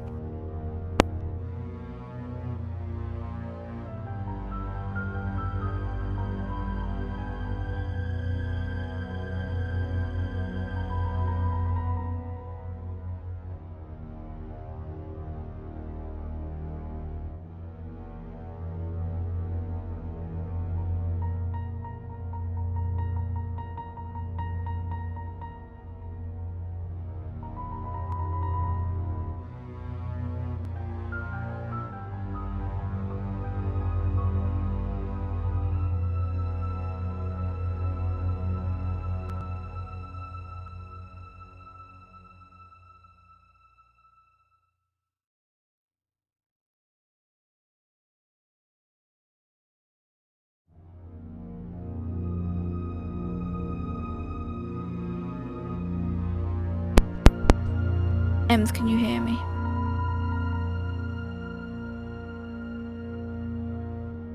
What have I done? Okay, I'm back. I'm leaving again.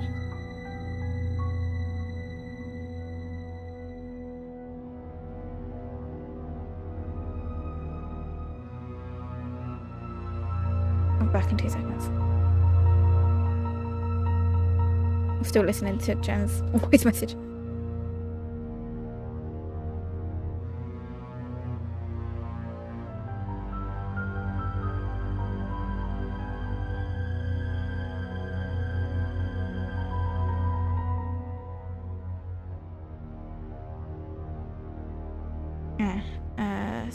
Speaking a bit.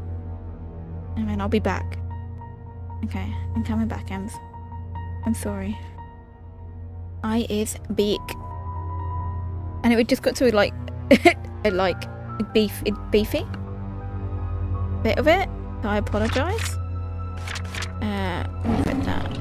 Okay. Can you stop doing that with my neck? Thank you. Okay.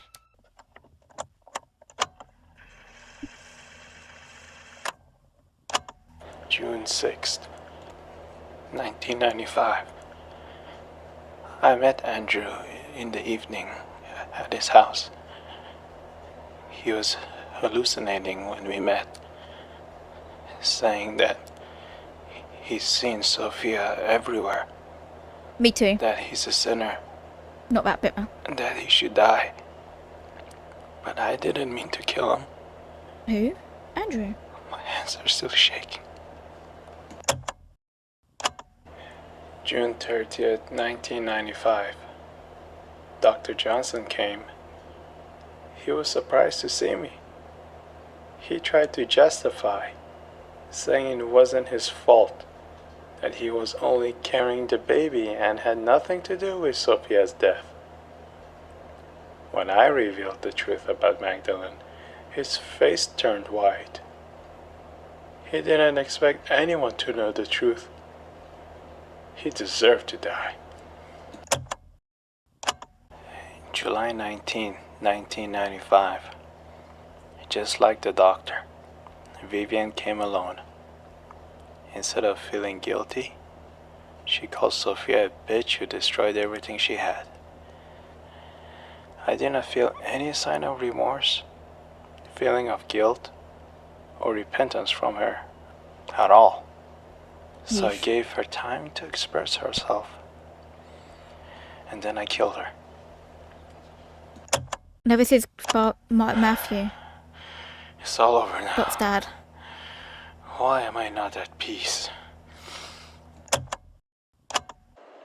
There's this nosy investigator in town.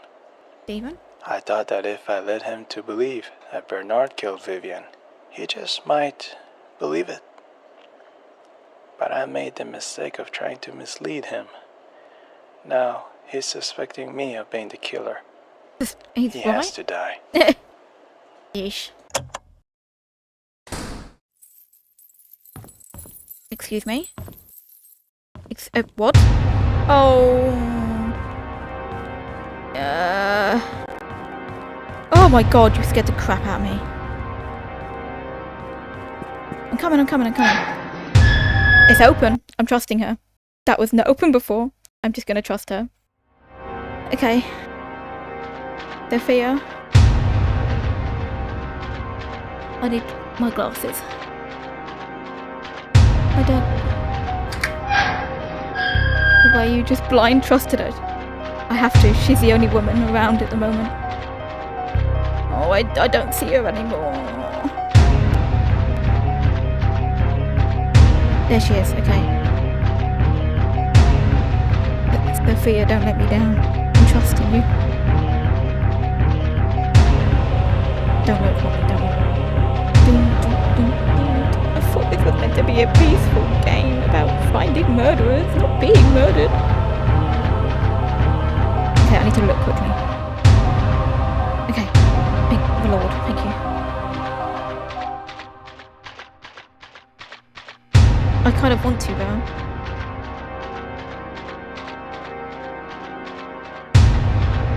If I could remember the map, at least I'd know where she's taking me to the hospital.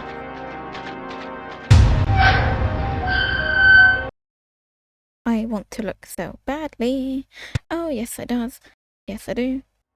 And I really need a piss. I should have peed before. This is petrifying.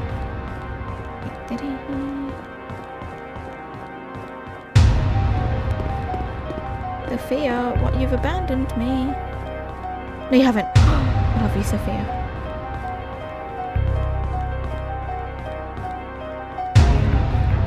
Oh, sugar.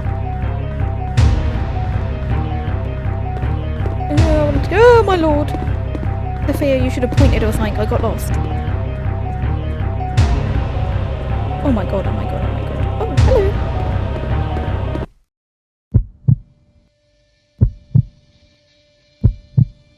I die. Sophia porked me.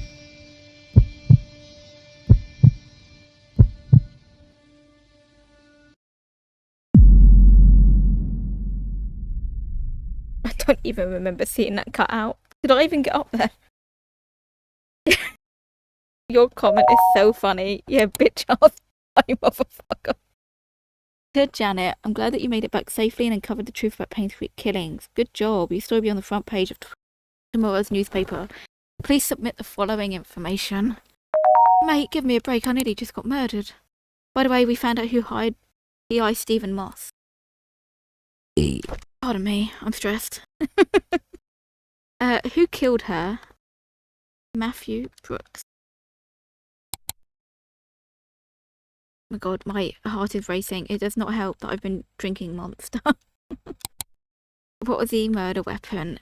Pretty sure that's the axe. He was chasing me with it. And this one? This one? Well, that's kind of like a bit lying, isn't it? Because it wasn't actually a knife that did anything in the end. Oh, the murder board. I like that. That is a sick photo. Thank you. I think typewriter, axe, too graphic for a newspaper.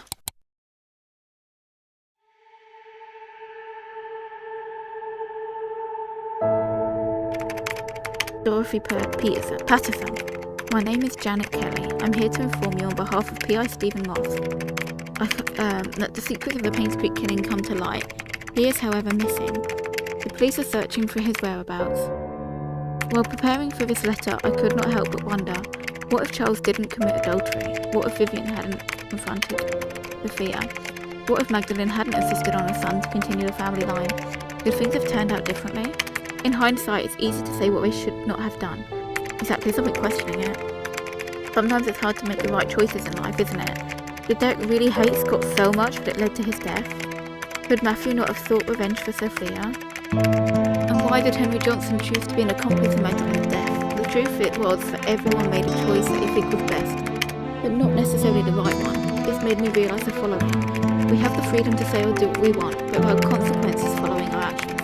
The bigger the mistake, the harsher the consequence. It was true that Charles and Sophia's affair was wrong, but Vivian had a choice, either to confront Charles about it or take it out on Sophia. She chose the latter. Just as Vivian made her choice, so did Andrew, Henry and Matthew. In the end, they all had to face their consequences.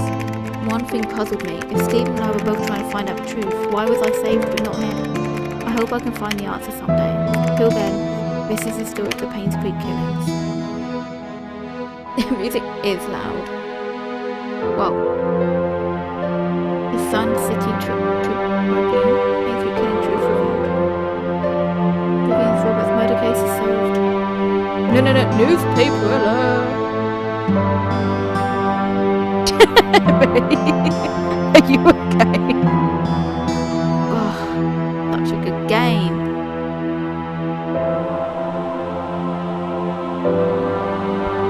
No! I can't even turn it down. Maybe I can.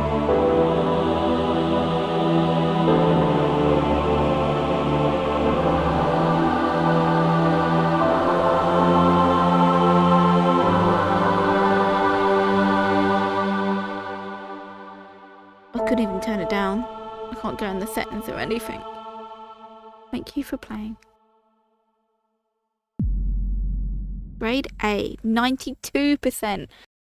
There's a few things we've missed. But I'm happy to stream again another day and try and find the other 8% that we're missing. And sorry, I'm smacking my mic. Well, you had that gift for Sophia to find. There was that thing in the trunk in the playground that I found, but I didn't unlock. There's a few things. But I'm going to leave it here because we're going to start streaming Schedule 1 in a bit. And I really need the loo. So I'm more than happy to stream this another day and just have a little look around, see what we missed. Maybe we can find what happened to Stephen. So, you know, the end says, oh, the police were looking for him. Maybe we find him. But thank you so much for joining me, and I'm glad we finished it. I'm not surprised since we've been here for 3.5 hours.